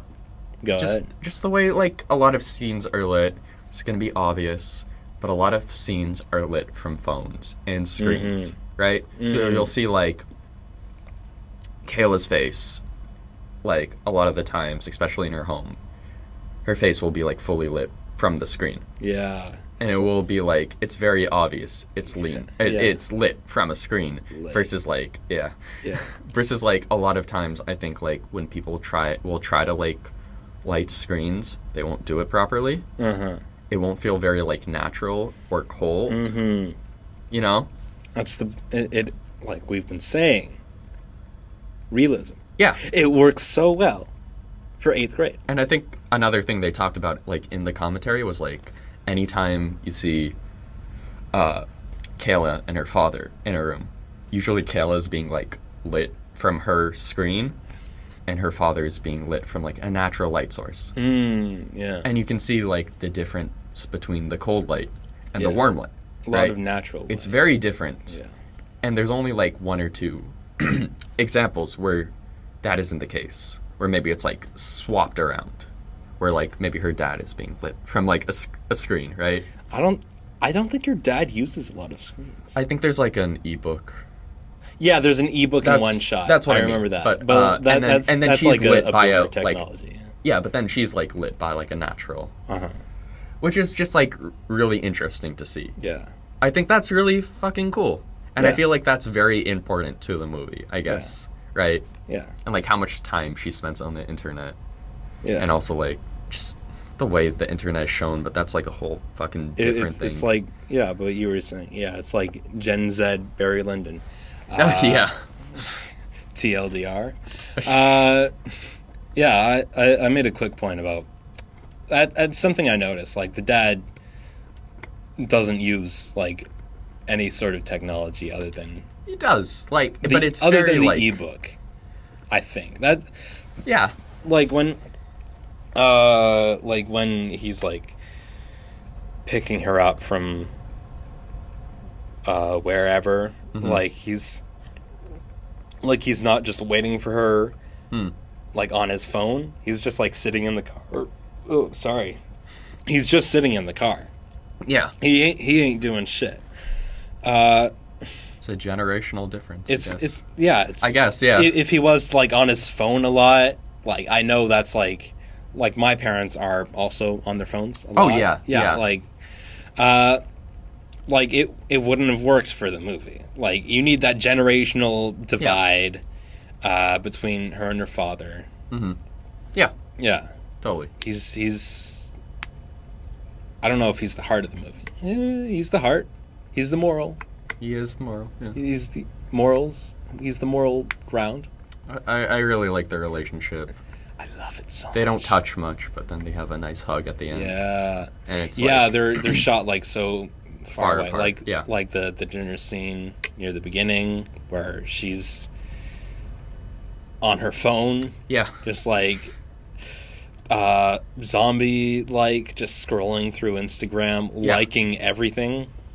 Yeah. Which is such a grade 8 thing to do. Yeah. Yeah. God. And there's like a 3-minute just take, and it's just one setup basically. It's like a one shot at the dinner table. Oh god. And they're just riffing back and forth. I'm clutching my chest. And they don't so cut in, and it's so fucking great, and it works really great. I think it works really well. Yeah, you know what I mean? The editing. Yeah, the editing is so fucking good. The editing, of course. Bo Burnham did not edit this, but I think he's... Jennifer Lilly. Yeah. Jennifer. There you go. Lilly. Jennifer Lilly. From I think Family Guy. I think the editing is really great in this, but I also do want to make a point. I think Bo Burnham is a fantastic editor, which he edits a lot of his other stuff. Yeah, I mean, Inside, which obviously. is a fucking monumental. To edit something like that and put something coherent together. Yeah, that's a challenge in and of itself. But anyways, Inside's good. I liked it. Inside is fucking amazing. Yeah, I think that's another time capsule movie. Oh yeah. Yeah. Oh yeah. He does time capsule movies really well. Also, Bo Burnham started on the internet. He started on YouTube. Yeah, I did I not mention that? No, I just think it's very interesting. Remember when I said Kayla really never makes it big, right? Yeah. It's very not inspired by Bo Burnham a lot, but I think it's interesting to see he did start out on YouTube, right? But then he blew up. He fucking blew the fuck up. He fucking blew the fuck up. Yeah. And now he's he's so big. But he's a big man. It's not a story about him or anything No. It's barely autobiographical, other than his anxiety attacks, which he's spoken a lot about. Yeah. Which inspired the movie, basically. Yeah. He's he doesn't go on tour anymore, right? Yeah. And this was because whenever he'd go on tour, he'd get major panic attacks, anxiety attacks. Yeah. And he said he'd feel like an 8th grade girl. Yeah. Whenever he got them. This is a big movie for people with anxiety. Yeah. Yeah. This one was for the people with anxiety everywhere. Woohoo! Woo! Yeah. I did have another point. Sorry, quickly. Yeah. Quickly. I don't have any more points. So it's okay. The original title of this movie was not 8th grade. I don't know if you knew that. I probably read it somewhere. But yeah, it was The Coolest Girl in the World, which is what is written on the time capsule. Ah. And I'm just curious, what do you think is a better title? 8th grade. Exactly. Yeah. Fully fucking agree with that. Yeah. Coolest Girl in the World. It's a decent title, but it doesn't tell much about the 8th grade. Yeah. I mean, as we were saying, 8th grade is just the movie is universal, basically. Mm-hmm. Everyone's had these experiences. Yeah.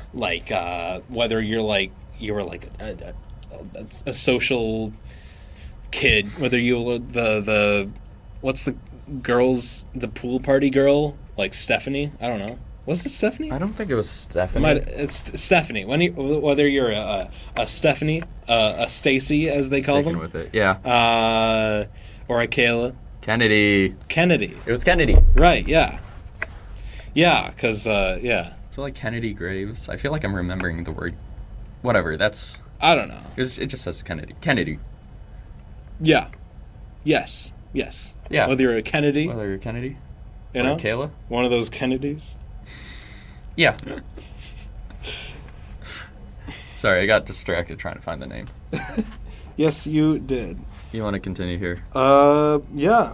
I think that's all I have to say about 8th grade. Yeah, Great me movie. too. I really loved it. I'm happy you finally watched it. I finally finished it? Yeah. Yeah, you made me watch it. I did make you watch it. Ah. Maybe you'll watch it again in the future. I might, actually. That was a good movie. I feel like this is a good... If I rewatch it, I think I'd have a better time with it. This would be a good movie to watch as a parent. A dad. Yeah. I don't know why. I know. Well, yeah. Yeah, Yeah, you know why. It's like you're entering the mind of a well, just like the relationship between I don't know. Yeah. Whatever. Yeah. Look back on it one day and be like, I remember LeBron James. LeBron James. The principal dabs. Yeah. Near the beginning. Yeah. Okay. And the Adventure Time stickers on her shoebox. Oh yeah, right. Like the BuzzFeed quizzes. The fucking that BuzzFeed she takes quizzes, yeah.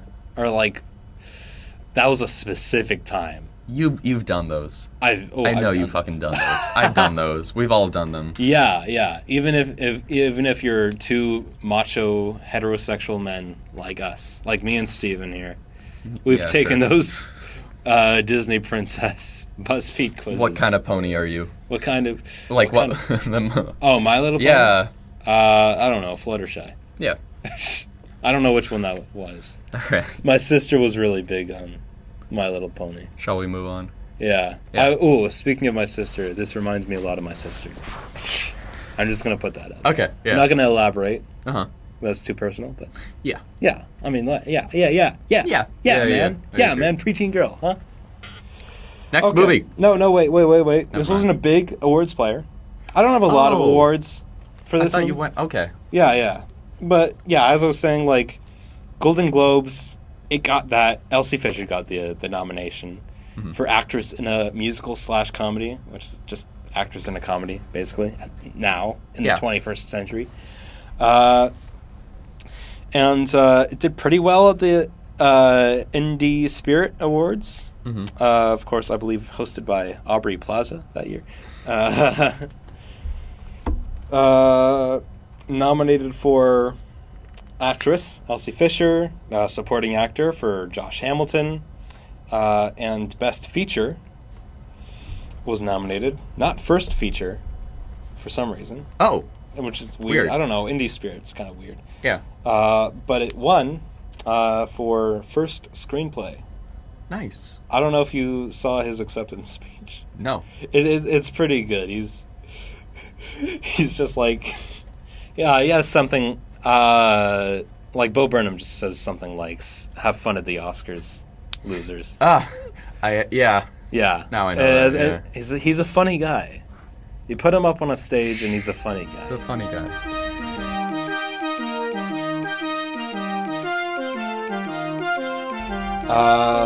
Moving on to our next movie. Our final movie of the evening, which I suppose I will introduce. Yeah. It is the movie directed by Yorgos Lanthimos, produced by Cece Dempsey, Ed Guini, Yorgos Lanthimos, and Lee Medigay. It is 2018's The Favorite. The Favorite. That's favorite with a U. Because it's a British movie. Right. We write it like that. Yeah, because we're like under the rule of the I just don't know why you specify. Well, those Americans, man. Those Americans. They're spelling things without a U. Color, huh? Favorite, huh? What is your favorite color, Stephen? Blue. Cool. So this is The Favorite. Is a movie about the rule of Queen Anne and her two favorites, the ladies in her life that she loves. That she loves it when they stick their tongues up her. I say cunt a lot. Can Vagina. I say cunt? Yeah. Okay, thank you. Yeah. It's a British movie. You're allowed to talk about. You're allowed to say cunt when you talk about British people, like Margaret Thatcher. But Margaret Thatcher has nothing to do with this movie. Thank God. Yeah. Stop talking about Margaret Thatcher. Yeah. Sorry. This is a different ruler of Britain. It has a different prime minister. The prime minister is Nicholas Hoult. Yeah, hilarious. Yeah, Great it's so casting. good. Where do I start? This movie was based on a draft by Deborah Davis, who wrote it while she was in like college or something. Oh. And she submitted it to these producers, I think Ed Guiney, Okay. and Lee Madgay,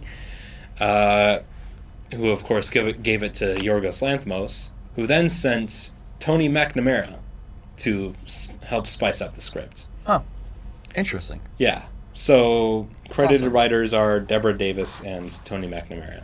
Hmm. I don't know. Have you seen The Great? No. Yeah, it's. No, I have not. Do you know about it? No. Like it's a show that Tony McNamara like created, like after The Favorite. Oh, after. Yeah, which is like, kind of. It's very similar to The Favorite. It has that style of writing. It has like Nicholas Hoult. It does. Yeah, it's about, not the Russian Revolution, but like, God, I can't remember. Like, but he's like the king of Russia, and he marries Elle Fanning, and Elle Fanning hates him. That's the show. Is that a comedy? It's a comedy show. It's pretty good. I watched it with my parents. Yeah. Oh, okay. There's a third season out, but I haven't watched it yet. Yeah. So back to The Favorite. I just don't know where to start about this. What did you think? I think it is a fantastic movie. It is my favorite from Yorgos Lanthimos, who actually has his next movies coming out as of the time of this recording. Like, few days. Yeah. No. I think today. I think like today. Oh, shit. Yeah. Oh shit. Like it's supposed to come out tomorrow, but like the wide release, like I'm probably gonna have to wait a week to see it. Yeah. At my local probably. landmark. Skip work, man. I have to, man. Damn it. All right. Anyways. Yeah, of course. Yeah. Aren't you gonna ask me what I thought? No. Okay. Yeah, I thought so. I think the sound design is very great. Well, oh yeah, you implied that you didn't like it earlier. Was that a lie? You want to ask me? I just asked you. Was that a lie? Did you like it? I didn't watch this movie either. You watched the commentary? No. I watched it. You bastard. I watched it. No, I loved it. Okay, good. It's great. It's a lot better on a rewatch. Mm-hmm. Gets better and better. Yeah. I like it more and more, and you know what? Might be my favorite too of him. Yeah. Not that I've seen a lot. Oh, I've seen Lobster. I've seen Lobster. Poor Things. I've seen this. Yeah. Okay. Anyways. I think it's I think those are the ones that I've seen too. Yeah. Yeah. 3 great performances specifically. Mm-hmm. A bunch of other great performances, but I'm gonna say like the main 3. Horatio. Yeah. Holy shit. Yeah, just a fucking great movie, honestly. Yeah. It's got this like Tony McNamara has this specific energy in his script that really shouldn't work. It's very vulgar. Yeah. Like it's like he could be writing scripts for like Todd Phillips. Oh no. Like Todd Phillips, like in the mid 2000s. I could see that actually. Like like that's kind of vulgarity. Vulgar humor. Like randomly Phillips. say like the C word. You know? Yeah. Like someone will say like cunt, and the joke is like they said the word cunt. That dude should write the script for the next Joker. Yeah, he wrote the script for Cruella. Did you know that? I did, which is just like knockoff Joker, but then Joker's like knockoff. Whatever, yeah. It's girl Joker. Joker. I also don't like the script to Cruella. I haven't seen Cruella, but it was probably like weaker. But it's he probably like wrote a draft, or he wrote like a first draft, and there's like the word cunt written over, like all over it. Yeah. Cruella, you cunt. Yeah, I think. How many times do you think we can say the word cunt? A lot. Yeah. Cunt. Nah, maybe. Should we stop it? Yeah, should probably stop that. We're anyway. Canadian. We're under the British monarchy. Sure. Yeah. But yeah, fuck that. Yeah, that's probably a Disney interference thing there. I gotta think, because it is a fucking fantastic script. Yeah. Right. This is a movie that feels like it was adapted from a book. Yeah, I thought it was adapted. It's also like in chapters, which it is not adapted. It is original. Yeah. Original screenplay. Maybe I'm just possible. Possible. Very possible. I think I'm just thrown off by the fact, it's like written in chapters. It's like this like mid-century. It feels like period piece. Like those kinds of movies, like a biopic was like sneakily based off a biography book. Yeah. Like I think like the backstory behind this, like why we know about this history was Rachel Weisz's character in the movie. I forget her name, but she wrote like a book about all this. Huh. Yeah. Yeah. Like I believe I should have looked into this, but I believe that is the backstory. That makes sense. Yeah, like I can see that. Like near the end she's sort of like threatening it. Yeah. Like you have to leave that slut Emma Stone or whatever she says. Yeah. Yeah, like something like that. Yeah, a lot of those words are thrown around. A lot of those words. Those sexist slurs. Yeah. Olivia Colman at the Golden Globes, her acceptance speech was she thanked her bitches. Nice. Very nice. Yeah. Yeah, okay. Can I say something? No. Anyway, like go on. Thank you. I don't like a lot of period pieces like this that are set in like the specific like Victorian era. Oh yeah. I don't like them. Like not even a lot of like the well-written ones. Yeah. I don't know why, but I also do. I just don't like this time period. I think it's usually very boring. I feel like the people there are very boring. I know there's like a lot of exceptions to that, but I think this is one of the biggest ones. Yeah. Not only because not only how vulgar the characters are, and like, I mean, the situations aren't as boring. Mm-hmm. There's like a lot of really strong characters. Yeah. I don't know. It's just like it's rich white people. It's like and they're very fucking boring, and that's a lot like of these usually around this time period are like the kings and queens. Yeah. And like if they're about like the poor, it's not generally like very interesting. Well, it's just usually never interesting to me. Yeah. I'm like, if I was ever born around this time, I think I would have killed myself. Yeah, I would have died. I'm very weak. Yeah. I would have just. I just wouldn't want to live. Yeah. It's not a good time to live. Yeah. You know what I mean? For many reasons. Anyways, very fucking good movie. I think not just like it's not just because like, you know, like the vulgarness or whatever. The production design, so fucking good. Yeah. The score, the direction. Yeah, the score is cinematography. The score, did you know it's not like original at all? It's a bunch of classical pieces. Sure. So when we do awards, you can't nominate this for score. Fuck. Yeah, I know, it's so good. It works so well. Good.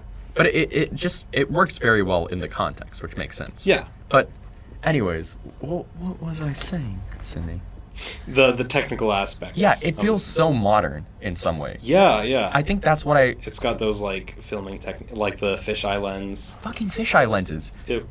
I love that. I love the use of like fisheye lenses in movies, and I think Yorgos is starting to him and his DP, right? Bring it up. Robbie Ryan. Oh my god, it looks so fucking good. Mm-hmm. And like, it's not even like the whole movie shot like that, right? Mm-hmm. It would cut like between like these very wide lenses, and then more of like, you know, you'd have a more like normal shots. Yeah. Right? And the contrast, I feel like it just shouldn't fucking work. Mm-hmm. But it does. It somehow does, like the cutting between it. It just gives this odd energy. It does. Like, I don't want to use this term to describe Yorgos's movies because I feel like they're a lot better than what. But like, oddball cinema. Sure. Yeah, I can see it. Like, I don't know. You take the script and all the characters are like oddballs. Yeah. They're weirdos. Yeah, sure. They're creeps. They're creeps. What the hell are they doing here? I don't know. Almost slipped that past me, but yeah, it's like a queen who doesn't understand politics, doesn't know how to rule. She's basically a child. Yeah, but there's like, and like there's something to say about Olivia Colman's performance in this movie, which is like magnificent. Yeah. And of course, like she won the Oscar, she won the BAFTA, she won the Globe for a musical and a musical comedy, beating out Elsie Fisher. Of course, yeah. And like her and the character she's given is so great. Like it, like you remember like where she was like before this movie came out. Like no one knew Olivia Colman. She was just like she was in a bunch of like she was in like Hot Fuzz. Yeah, yeah. She was in a bunch of movies. I think and I she knew was her in from Peep Show. Peep Show was another thing. Like yeah. And she was in The Lobster. She like she was. She was like. I wouldn't she's say like I a character didn't know actor. her. Yeah, but yeah. she's like a character actress at this point. She's like someone who shows up, is like really funny. Like, but this movie, she's somehow she got the lead. Like, obviously because like Yorgos like worked with her before and like understands how great she is. But this movie just like obviously catapulted her. Like, I hadn't heard of her. Like, I know I was 14, but I hadn't heard of her.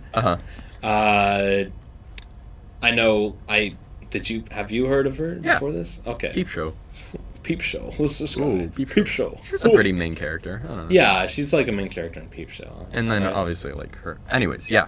She's great in Hot Fuzz. She's like she's a really good actress, but yeah, this is like this is like a whole other level. So she's you would classify her as a lead. This is stupid to say, but I'm I wanted to bring this up too because like who would you consider the lead? Like Emma Stone. Yeah. She's I would consider her the main character. This is hard. I would go for like all three of them because I don't. Okay. Yeah, it's hard to say because like the movie sort of shifts perspectives. I feel like it's mainly like, on Emma Stone though. Really? Okay. Because I feel like maybe like in the beginning it's more of an Emma Stone movie, and then it sort of like shifts to Rachel Weisz. Yeah, I wasn't like in a bit. I can't tell if like she's a supporting or whatever. I don't know if it matters that much. Yeah, it's like. But I think like at the end, it's more of like Olivia Colman is the lead of that movie, which is why she got all the leading awards. Like people left that movie thinking like, oh, Olivia Colman. Really? Like, and she's like, and obviously she's like the biggest presence, I think. Like she has the most like clear character arc of the movie. Yeah. Like the whole movie is just about her losing her soul, basically. Yeah. Like, I don't know if she had the biggest character arc or Emma Stone's character, but what would be Emma Stone's character arc? I think Emma Stone just. I don't know. She's like born wealthy, then becomes like more of like a peasant, right? Yeah, she's and then works her way up and is like has this very like nice, like. I think she's like the biggest delusional. I think she's a villain, honestly. She is a villain. Yeah. She very much is. She's like very deceitful. She's a liar, Yeah, she just like Cruella. Like Cruella. Yeah. She just wants to get to this place of power and then doesn't know what to do with it. I guess. Yeah. She really stumbles with that power. And then she learns that power isn't what she thought it would be. Does she? I guess. I think she's. I think it gets really put into perspective at the end what power is, and that she doesn't actually obtain it. Yeah, maybe in that. Yeah. I think that's like. I think one of the biggest themes of this movie is power. Yes. That's what I came away with. I'm like, this movie is just about fucking power and like the dynamics between people and what you think power is versus, whether you have it or you don't. Who actually carries that kind of thing? Yeah. Right. And it's Olivia Colman. Because she was like born into it. She's exactly. She's the fucking queen. Yeah. She's the queen. You can't get higher than the queen. Yeah. You know what I mean? Yeah. Yeah. I would love to get high with the queen. I made a little weed motion with my hands. Anyways, yeah. I'd be willing to put Emma Stone in the lead category with Olivia Colman and maybe Rachel Weisz as supporting, but I don't know. Yeah. I feel like I came away with this movie thinking, I don't know, all three of them are like Emma leads. Stone won the Oscar. No. Fuck. Yeah. Wait. Emma Stone has she won for Poor Things. She won for Poor Things. Yes. Dude, I can't believe we're doing an Oscars fucking podcast. Get out of here. I'm sorry. I know. I'm bringing. You're here for a reason. Meryl Streep, man. You're getting replaced. Yeah. Meryl Streep is waiting out there. Oh. Yeah, and she's she's waiting in line. All right. I'll do better. I promise. Yeah. Or I'll bring Meryl in there. All right. All right. I'll do better. Anyways, she didn't win the Oscar. She was nominated. She was definitely nominated. I remember that. What else did she win for? La La Land. That's maybe what I'm confusing with. Yes. Okay. Anyways, that makes a lot more sense because I was thinking about it. I'm like, yeah, Olivia Colman versus Emma Stone. I thought people more took away Emma Stone's performance in this. Really? But I didn't. I really was more focused on Olivia Colman. She's so fucking broken in it. You think people? Yes. I think people really took to Olivia Colman after this. I think she's like a full blown movie star now because of this weirdo art movie by some guy from Greece. Weirdo art movie, but I think this is his most mainstream movie. Not anymore. I guess, but at the time at least. You look at his past works and how fucking dry and strange. Yeah, I gotta watch Dogtooth. Well, maybe. But you look how just especially dry. He has a very dry sense of humor. Yeah. And I think this carries through, but I think not as much as his previous stuff. Okay. I do feel this is more of a accessible movie in a lot of senses, right? I think it was so big because just for a reason, you know what I mean, compared to anything he's done before. And I can feel I can see a shift where he still is doing this art house thing, but he is leaning more into a mainstream kind of it's a very middle line, I guess. I don't know. Yeah. Because it is a big studio backing this. Yeah, Fox right? Searchlight. But it was never he was never with a big studio before. Yeah. It was A24 usually picked up his stuff or whatever smaller studios. A24 did Sacred Deer, right? Yeah, and Lobster. Okay, yeah, and those were his American movies. Yeah. Yeah. Yeah. Yeah. But anyways, I'm just saying this is definitely it finds a thin line, I think, between mainstream and art house. Yes. And I think that's what I really think is cool about it. Because it's got this. It's just a weirdo movie. Yeah, and it's I feel it is a lot kind of experimental in a lot of points. A lot of it's experimental, but it's also got a lot of broad comedy. Mm-hmm. And I think that's what makes it so accessible. The character arcs are really well disguised, I think. Yeah. A lot of it really hits you in that final shot. Yeah, for sure. Which is just 2 minutes of cross overlaid. Yeah. I love Emma Stone rubbing Olivia Colman's feet, overlaid with Olivia Colman watching her. Her feet. overlaid with her rabbits. Her feet. Her feet. You said her feet. She's rubbing her feet, right? Or rubbing, like, her leg or something. Yeah? In that final shot? Yeah? What's she doing? What? Why are you looking at me like that? What's she doing in that final shot? What am I missing? Yeah? You think that's what's happening? Oh, is she fingering her? I forget. Well, stop looking at me like that. Say, is she fingering her?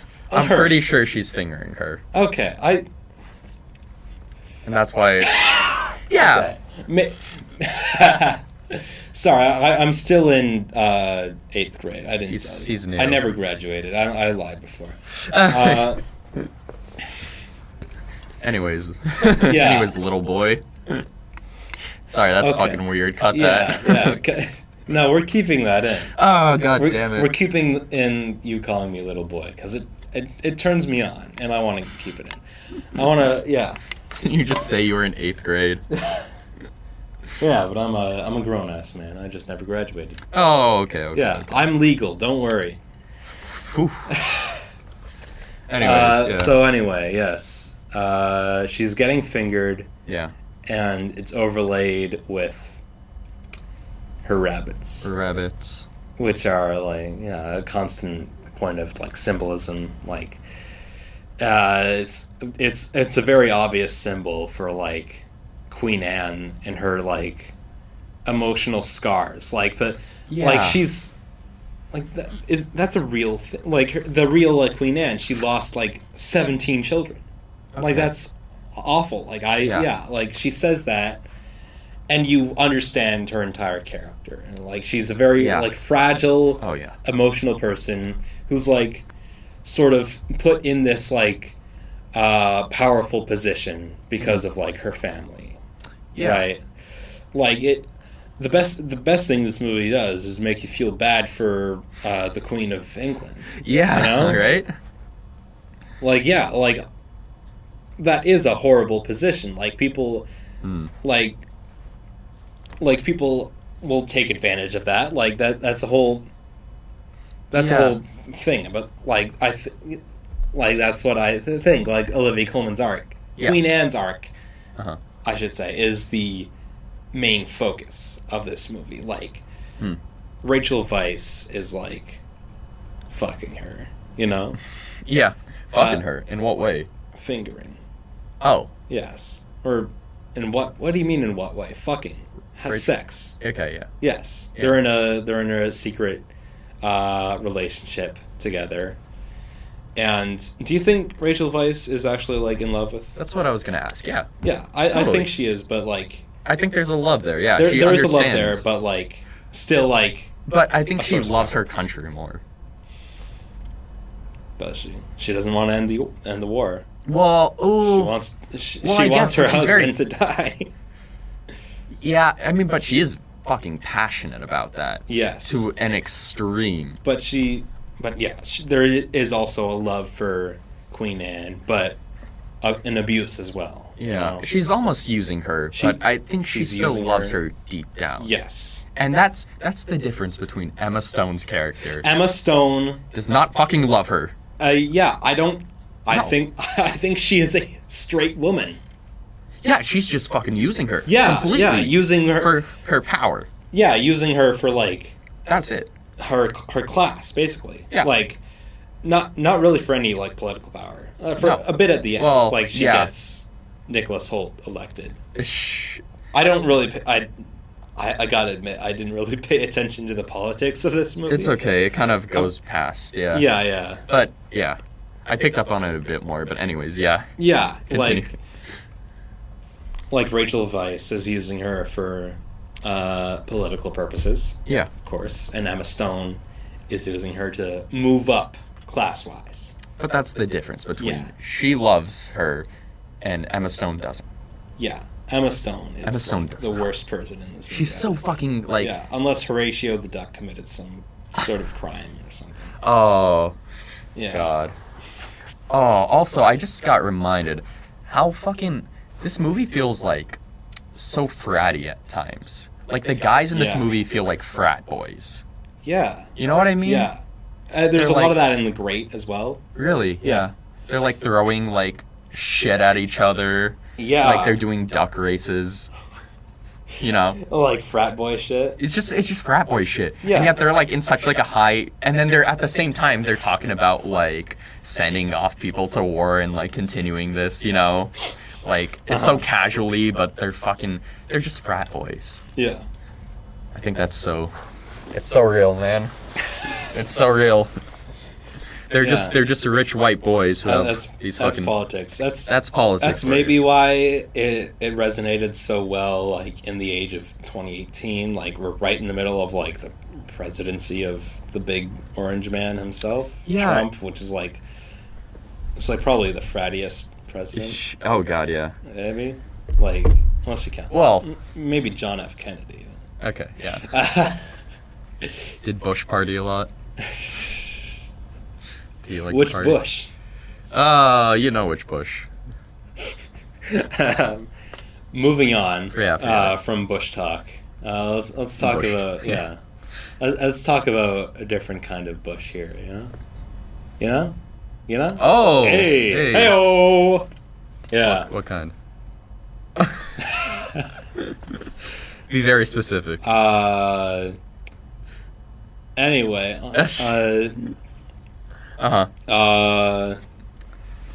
Very fratty, yeah. Very fratty. And I think, like, that's, like, the whole thing. It's, like, these people in power, and they don't know how to either use it properly or don't want to be in this position, I guess. And they're just children. A lot of the time, they just act like fucking children. Oh, yeah. They're not responsible. Yeah, I'm not trying to get political. Make that connection, but yeah. I don't want to get political here. But Olivia Colman's character specifically, she's such a child. Yes. She's such a child. That's the only way I can perceive her. But at the same time, she does have, like, the emotional scars of, like... Yeah, she's in the mental state of, like, a child. But she's been through so much. Like, yeah, the weight of losing all that children, like, all those children. That's something, like, that will just fucking break you. You know what I mean? And it's like, it really hurts to think about. And you can really see that pain in her performance. Yes. It soaks through. It's a very broad comedic performance. But also so, like... But also, like, there's such tragedy in there. Yeah. Like, it's an insane performance. Like, it's crazy. It's really no wonder why, like... She's such a big star now. Like, yeah. Like this movie has everything. It's got, for her specifically, it's got her, like, it shows off her comedic chops. You know, nothing like a bit of girl on girl. You know. Ooh. Yeah. you get what I'm saying? Yeah. Hell yeah. Yeah. This guy gets it. This guy gets it. Nothing better. That's the line, right? Yeah. Yeah. Okay. Think. Yeah. You get to show her off her comedic chops. A lot of, and like she eases into the tragedy of the character so well. The tragedy is also very broad, but it's not like an overacting. No, in a way. Not at all. Like maybe in a different kind of movie, it would be. Yeah. Yeah. I mean, she does go very, like, loud and eccentric with her performance at points. She'll, like, have, like... I mean, the best parts of her performance, I think, are just when she yells. Yeah, she just, like, fucking snaps. And, like, when she's yelling at the musicians in the courtyard. Yeah. It's, like, very, like... The children. There were children. Yeah. Yeah. Yes. There... That specific scene, she's... so great, and she's very broad, of course. Yeah, it's like funny in a weird way, but also you get that sense of like the emotional scars this character has related to that song. There's a sense of history that you get from that one little scene like that. Yeah. Fuck yeah, I know. She's so good. We can talk about her a lot. Yeah. Who else is great? Nicholas Hoult. Nicholas Hoult. I know. He's so fucking funny. Yeah. He's such a great actor. He's so specific, but I think... Yeah, you'd like The Great. He's in it a lot more. He's like the lead, basically. Yeah. He's the co-lead with Elle Fanning. He's also kind of like... I wouldn't call him ratty. I almost want to call him like a weasel. Yeah? Like what animal does he remind you of? I almost think of like a weasel. I'm not sure. Maybe not a duck. He doesn't like ducks. I can see a duck. Nicholas Holt's character in this is a little weird. Like at times he feels like the straight man. He's the one going like, why do you have a duck on your lap? Why is the Queen listening to you, Rachel Weisz? Why is she listening to you, Emma Stone? What the hell is going on? All this is so stupid. But then you get like moments where he just pushes Emma Stone into a ditch. Oh, a lot of moments like and that. He is like the third sort of like manipulator of the Queen, I think. Yeah. God damn. He I think he has the most reasonable political stances. End the war. Yeah. Let's not have a riot here. Let's let's That sounds good to me, yeah. But he loves gossip so much. He does, yeah. Yeah. Man. It's like talking. He's one of the girls. He's one of the girls. I think, yeah. Such a girls' movie in the best way possible. It's a sleepover movie. It's a sleepover movie. Yeah. It's such a girls' movie. Yeah, it's about girls being secretly mean to other girls behind another girl's back. It'd make a good double feature with Mean Girls. Yeah. You know? It kind of would, yeah. Yeah. I love that. I love how fucking evil they are to each other. Specifically Emma Stone. So, well, they're both fucking evil to each other, right? And they're just doing it behind Olivia Colman's back and trying to like pretend nice to each other. Like when she throws books at her. Yeah. Yeah. But I see past you see obviously so past that. It is kind of thinking about it more. I think it is like a pretty good like sleepover movie. It's in that genre in a weird way. Yeah. Like you have it on with the girls. Have a good time. Yeah. like that book scene in the library with she's looking through the books. She's like, I can't find this book. I just she's just hurling books at Emma Stone. Casually. This is a girls' movie. Yeah, and Horatio, the fastest duck in the country. Yeah. Yeah. Yeah. Horatio. I was looking through the IMDb credits. Horatio has his own IMDb page. Really? And he has no other parts, but he's credited as the fastest duck in the country. That's his character name. That's fucking awesome. That's why you keep mentioning this fucking duck. Now it makes sense. It's such a weird element. It's got this. It's a real like Oscar movie. Like that's sort of why Can we nominate Horatio? I wouldn't. It doesn't give a great performance. What? It's a duck. I don't know. What? It's not on the same level as best actor. Best. It would be a supporting actor. Best supporting actor. And he's not as good as Josh Hamilton. Yeah, on par. Yeah, maybe better than on par. Charlie Day. Okay. Anyways, anything else to say about The Favorite? It's probably a lot. Sound design. Great. Yeah, like it really like actually like sticks out for me. Yeah. Those scenes where sound is used like geniusly. God, there's this one scene.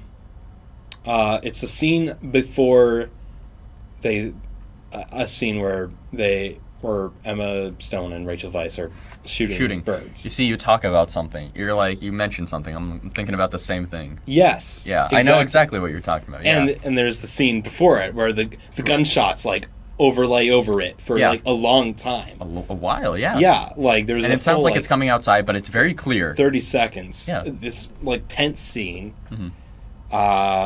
and you just hear these like bang, loud gunshots, like bang. Do it right in front of my mic, because fuck you, bang.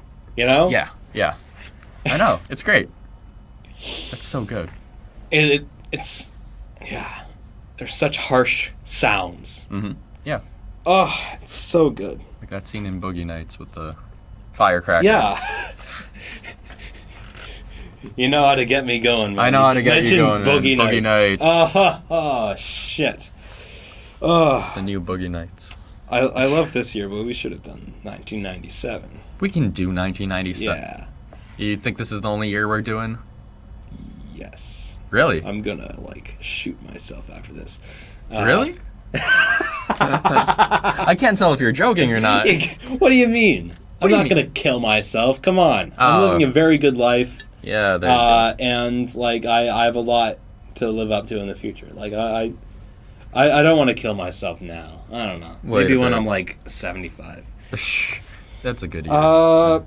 We talked about the cinematography, production design, hair and makeup. I think it's really good. Fucking great, yeah. Obviously. All of the technical aspects, everyone's so strong. Yes. Everyone's so strong. It blends together perfectly. Even the obvious, makeup stuff, Rachel Weisz's, scar. Oh. That lasts. I thought you meant, or just anyone. The anyone in the badger. scene, the powdered wigs, the... Yeah, those obvious makeup choices are, they're really good, obviously. But, I think, Olivia Colman's, the work done on her is just, specifically... really good. How so? It matches the character pretty well. She's very gaunt. She's constantly sick. Yeah. It's, basically on the verge of death. Yeah. The whole time.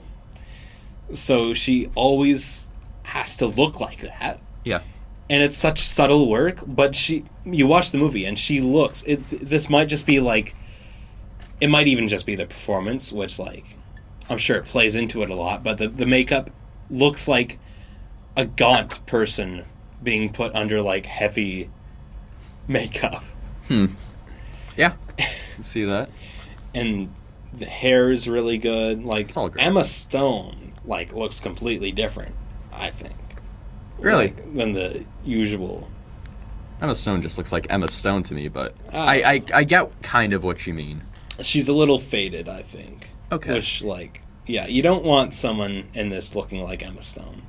No, you don't. But she fits so well into this because of, yeah, the hair and makeup. And speaking of Emma Stone, she has such a weird fucking career, doesn't she? Yeah. She started out in, Malcolm in the Middle. Sure, she was in Malcolm in the Middle. God damn it, Steven. Is that her first role? No. I don't think so. Okay, yeah, but she was in Superbad, Easy A, actress, yeah. all these teen comedies. All these the teen House comedies. Bunny. Yeah, exactly. Yeah. And her move from that to whatever the fuck she's doing right now. Uh-huh. She's in every Yorgos project. I don't think Yorgos is gonna let go of that woman. Yeah. She's a producer. She's I I sent you those. Yeah, you one did. of those pictures, in a photo shoot, where she's just a housewife with a bunch of dogs. Yeah. A suburban. I swear they're gonna leave their partners for each other. Sure. I don't know. I just, you know what? They're such strong collaborators. You see, you search up any future Yorgos project too, and it's almost it's always they're always with Emma Stone. Always with Emma Stone. Yeah. It's okay, yeah, The Favorite, that's where it started. Now Poor Things, now Kinds of Kindness, and even any future one, it's Emma Stone. Yeah. And she's doing such weird things with her career. She's producing a lot. She produced so much. I Saw the TV Glow. Yeah, and a lot of Problemista. Problemista, yeah. The Curse. I think she was a producer on that. Yeah, I think so too. A lot of and she's A24. Producing Nathan Fielder's next movie. All A24 about things. the chess guy with anal beads. Checkmate. Checkmate. Is that? That's what the movie's about. Really? It's about that incident. Oh my god! I gotta read up on this. Yeah, I'm I so think excited. It is. I wouldn't be surprised. Yeah. Okay. I'll watch it. Yeah. I don't think she's in that movie, that. but she's producing it. Yeah, she may have a small role, but yeah, maybe. Okay. Anyways, but yeah, her career is so interesting. Yeah, and even still with all these weird art movies, she's a movie star. Yeah, exactly. Poor Things. Poor Things crossed like $100 million. Shocking. And probably, like, it's a very beneficial win-win for Yorgos and Emma Stone. She gets to do these weird projects, and, you know, Yorgos gets to do these weird projects again, like the projects he would have done, but have a more, like, mainstream appeal. Yes. And appeal to, like, the Oscars. I think and, even, like Yorgos himself is becoming such a name himself. Like, it's so fucking weird. Like my dad was asking me if I'm going to see the new Yorgos movie. Which is so weird, but he has such a distinctive style. Yeah. I think that's a big thing. Like, he's like those, like, Guillermo del Toro's, which, like, or, like, Wes Anderson's. Like, you can really compare him to Wes Anderson, especially The Lobster. Oh, God. Which is, like... He may become the new Wes Anderson. I don't know. Yeah, but I like Yorgos a lot better. Sure, yeah. Yeah, until he gets really weird. Until he gets, like, really weird. I don't know. Until he gets really Wes. I hope he gets... Like, I don't know. If he gets, like... If he gets to that point that Wes is at right now. I don't think he will... French Dispatch and be... Asteroid City. His movies seem to be doing, like... Asteroid Shitty, more like. Thank you, Sidney. I like their collaborations, though. I think it's very, like... Again, like... They work well in tandem together. Mm-hmm. Again, Emma Stone can really, like... Be a lot weirder and freakier. You know, freakier because of this, and still not, like, kind of, like, Fallout. Yeah. You know what I mean? Like, she still has that major appeal. Yes. Which is so important. I don't know how the fuck she's doing it, but good for her. She's gonna... This Emma Stone person, she's gonna be something big. Mm-hmm. You want to talk about the costumes? Legendary Sandy Powell has done, like, all of Scorsese's costumes. That makes a lot of sense. Yeah. They're great. Yeah. They're so good. Every single one. So elegant. Mm-hmm. So, you know... Yeah, I mean... It's hard to tell, I think. It's a Victorian. Like, Victorian, like...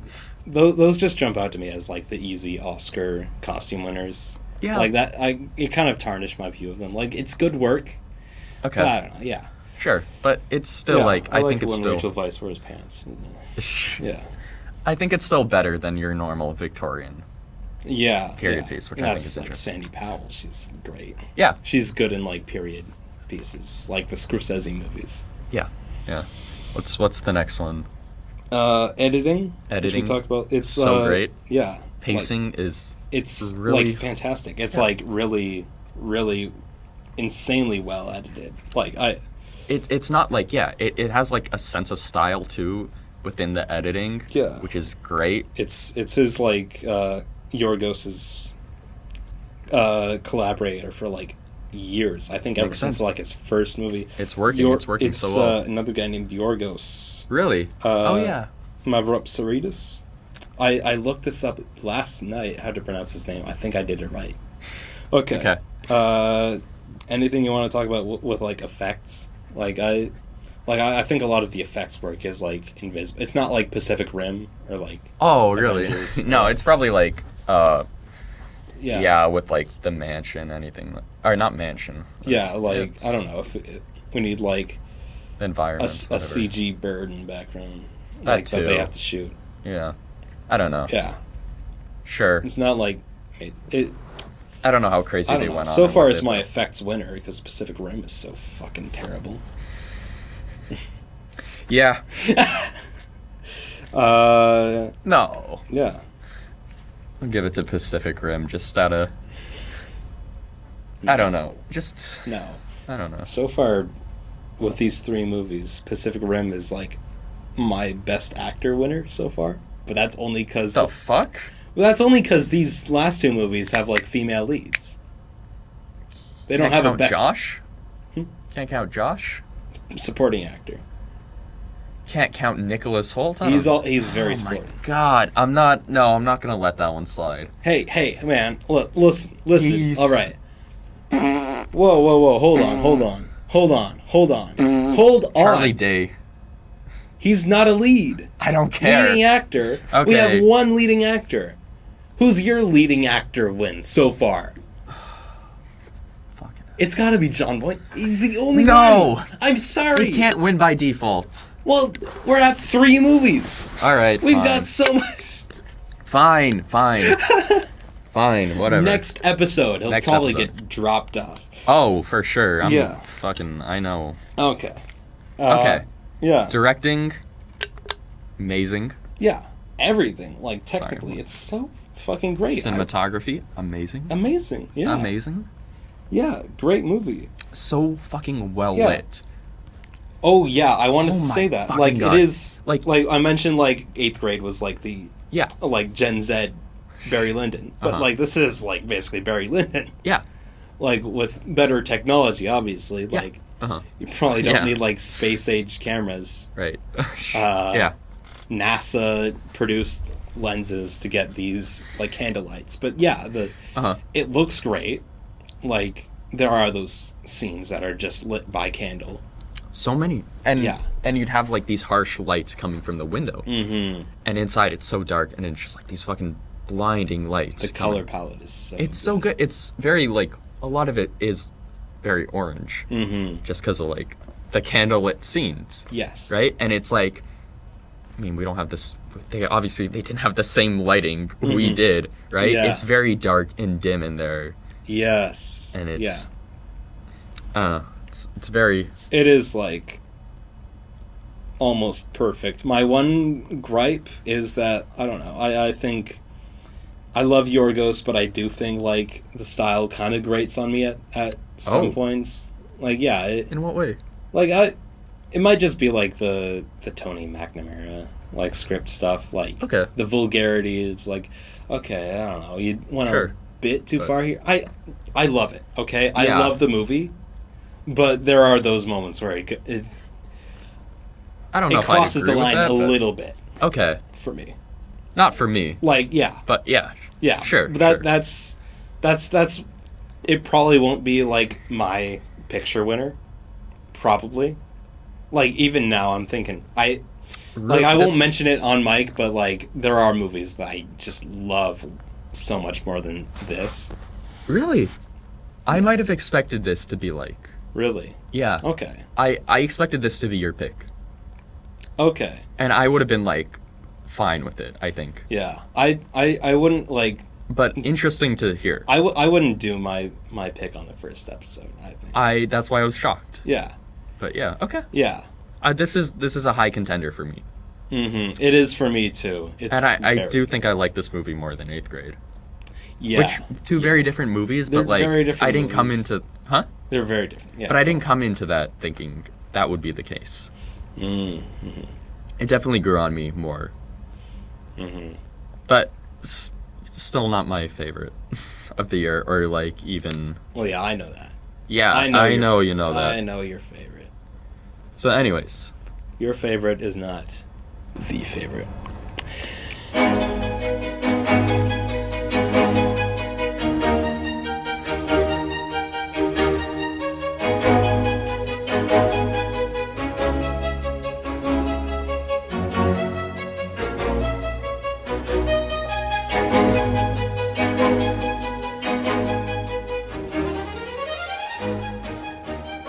I had to say that. Come on. Okay. All right. I think that's all we have to say. We're almost going on like 3 hours here, so. Damn. No one's wrap listening this- to I'm this. yeah. You made it this far. You made it this far. Hello, listener. I don't know if you have like a long commute or you're just like working a dumb job or you I pack love trucks or whatever. listening to podcasts on a dumb job. Yeah. That's the life, man. I can't imagine listening to my voice for 3 hours. Yeah. Or you've You've been, done like, it before, but... Maybe you've been working out for 3 hours. That's good job on you. Hell yeah. You put on this podcast and you're like, I'm gonna sit down and rest when I'm done this podcast. And we are going to... I forgot what I was going to say. Oh, fuck. I took so long to say that. It's okay. I forgot. Okay. Awards for the favorite. Huge Oscar movie. I mean, we had to have a huge Oscar movie in the first episode, I think. So, at the Oscars, nominated for Best Picture, Director, Supporting Actress for Rachel Weisz and Emma Stone, Original Screenplay, Cinematography, Costumes, Editing, and Production Design. Should have gotten like a sound, hair and makeup, but it won. It won one award, and that was Olivia Colman for Best Actress. Yeah, I agree. Yeah. It's a lot better than the Green Book. The Green Book. Yeah. It's a lot better than the movies that won. Yes. Like, much better. Yes. Fuck. Better editing than Bohemian Rhapsody. Bohemian Rhapsody win? That's... Yeah. Fucking I was thinking about this earlier. I think that year of the Oscars was the last bad year. Like, they've changed it up a lot. They've gotten better. Yeah, like, you look at... I mean, at least, like, with what won. Yeah, you look at the winners since, like, even Coda, which is, like... Right. It's a twee indie. Like it's a better winner than, like, Green Book. Yeah. I haven't seen it. Uh-huh. But have you seen it? Wait. Coda? Sorry. No. Coda? I've not seen it. That's what I thought you said. I'm gonna assume it's like a better movie than Green Book and Bohemian Rhapsody. I'm sure it is, yeah. Yeah, but... Get back to it. Okay, yeah. Get into this. But, yeah, I was saying, like, the Oscars are already, like, so much different now. Like, yeah. I thought to mention this before, but I didn't. I think 8th Grade would have gotten a few nominations, like, if... I could see that. If it was, like, released now, or if it was... Yeah, like, it is sort of the past lives of... Yeah. That year. A bit. I could see screenplay. Maybe actress. Definitely. Maybe actress. I don't know if they do that. I think it would get like I think it would get like a picture nomination and like a screenplay nom. Maybe not. Well, maybe now, yeah. Yeah, now it would have. Uh-huh. I think. Okay. Yeah. Okay, moving on to the BAFTAs. It did much better. Nominated for Picture, Director, Supporting Actress for Emma Stone, Cinematography and Editing, one Actress, Rachel Weisz for Supporting Actress, Original Screenplay, Production Design, Costumes, Hair and Makeup, good, and, of course, Outstanding British Film, which they have at the British Academy of Film and Television Awards, I think, right? Yeah, I don't know. Golden Globes, nominated for Best Film, Comedy Musical, Supporting Actress twice, and Screenplay one for Actress. Like, Olivia Colman was just, like, sweeping these awards. Yeah. Yeah. Do you have to leave at 3, by the way? I don't have to leave at 3. Okay. Yeah. All right. Sorry. Okay. Sorry. Okay. Continue. But I probably have to leave as soon as we finish. Yeah. The final one is Indie Spirit. Mm-hmm. Just one nomination, international film. Indie Spirit's weird. Yeah. This is barely an indie film. It's 20th Century Fox. Yeah, for sure. All right. Are we done talking about our 3 movies? I think so. We do have to do more. Yes, we do. Okay. So, it's pick time. Yeah. You want to go first? What's your pick? You go first. I want you to go first. I have 2 options, though. Do you? I have a few roaming around in my head, but I think I'm going to stick with one. Okay, you go first, then. No. No, you go first. My pick for the next episode. What is it? What do I have to watch? What are you going to make me watch? Is it another awkward coming-of-age movie? Oh, it's just tell me what it is. Steven! Yeah. Wake up! I'm up. My pick is Upgrade. Awesome. Okay. I haven't seen that. Yeah, I know you haven't. Yeah. I've seen a few clips here and there. Okay, I'm going to stick with my top pick then, because I want to go with... I want to start talking about, like, animation. Like, there's a lot of animated movies this year. Damn it, maybe I should have gone with my other one. Okay, go. Yeah, so I basically just picked a random one. Like, it isn't one of the major, like, I don't think it's even American. Uh-huh. Like, I'm just looking at it at the spreadsheet. Okay. What is it? Tell me if this is, like, one of the anime movies. Liz and the Blue Bird. I don't know what the hell that is, Sidney. Well, it's on the list, so we were going to talk about it anyway. Yeah? Yeah. I think it's, like, anime of some sort. Let me look. And it'll be nice to talk about some animation. Oh, it is. Yeah? Can I switch my pick? Oh my god. What's your other pick? Can I switch it? Sure. We're doing Spider-Verse. Oh my god. We're doing 2 animated movies? Yeah. Can I switch my pick then? If you want to. I don't know. God. Like, I picked Spider-Verse because we got to do a bigger one. A bigger movie, I think. Yeah? Yeah. Okay. I'll pick a smaller movie. You can pick any... What was your second? My second pick was going to be Overboard. Like, one of those movies I just want to, like, get over with. It might be interesting. Up to you. You know what? I'm sticking with... Yeah. If you're sticking with Spider-Verse, I'm going to go Overboard. I did Spider-Verse because you did an animated movie. So well, I did an animated movie because you picked a live-action movie. Motherfucker. Okay. All right. Spider-Verse. We're doing Spider-Man Into the Spider-Verse. We are doing Overboard, the romantic comedy. Oh, you motherfucker. All right, and our third choice will be randomly selected by a wheel.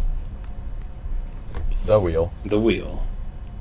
Watch it. It's going to be Liz and the Blue Bird. It's going to be Upgrade. It's going to be Overboard or some shit. Yeah, if it's Overboard, we got to switch.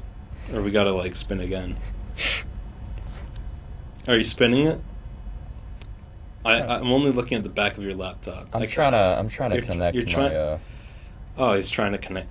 Okay. You can start cutting. There we are. No. Pulling up the list. Oh my god. Ready, Sidney. You made me cut that out. Ready. Okay. Is everyone ready? Steven will now spin the wheel. You can hear that on the mic, maybe. That wonderful sound effect. What are we looking at? What is it? Okay. What is it? And our final movie for next week, or whenever that will be. Back of your laptop. Will be Mission Impossible Fallout. Ooh, okay. That's a good... Join us next time. Yes. For Spider-Man Into the Spider-Verse, Overboard. For some fucking reason. And Mission Impossible Fallout. Thank you. Thank you all for listening. Thank you, Steven, my wonderful co-host. You, where is this? Okay. All yeah. Right. Goodbye. Yeah, let us never talk about Pacific Rim Uprising ever again. God, I'll talk to you about it when this is over. No. We talked about it enough. All right. Fade out, okay? Goodbye. Fade out. All right? God damn. Dos por el scratch, 3 por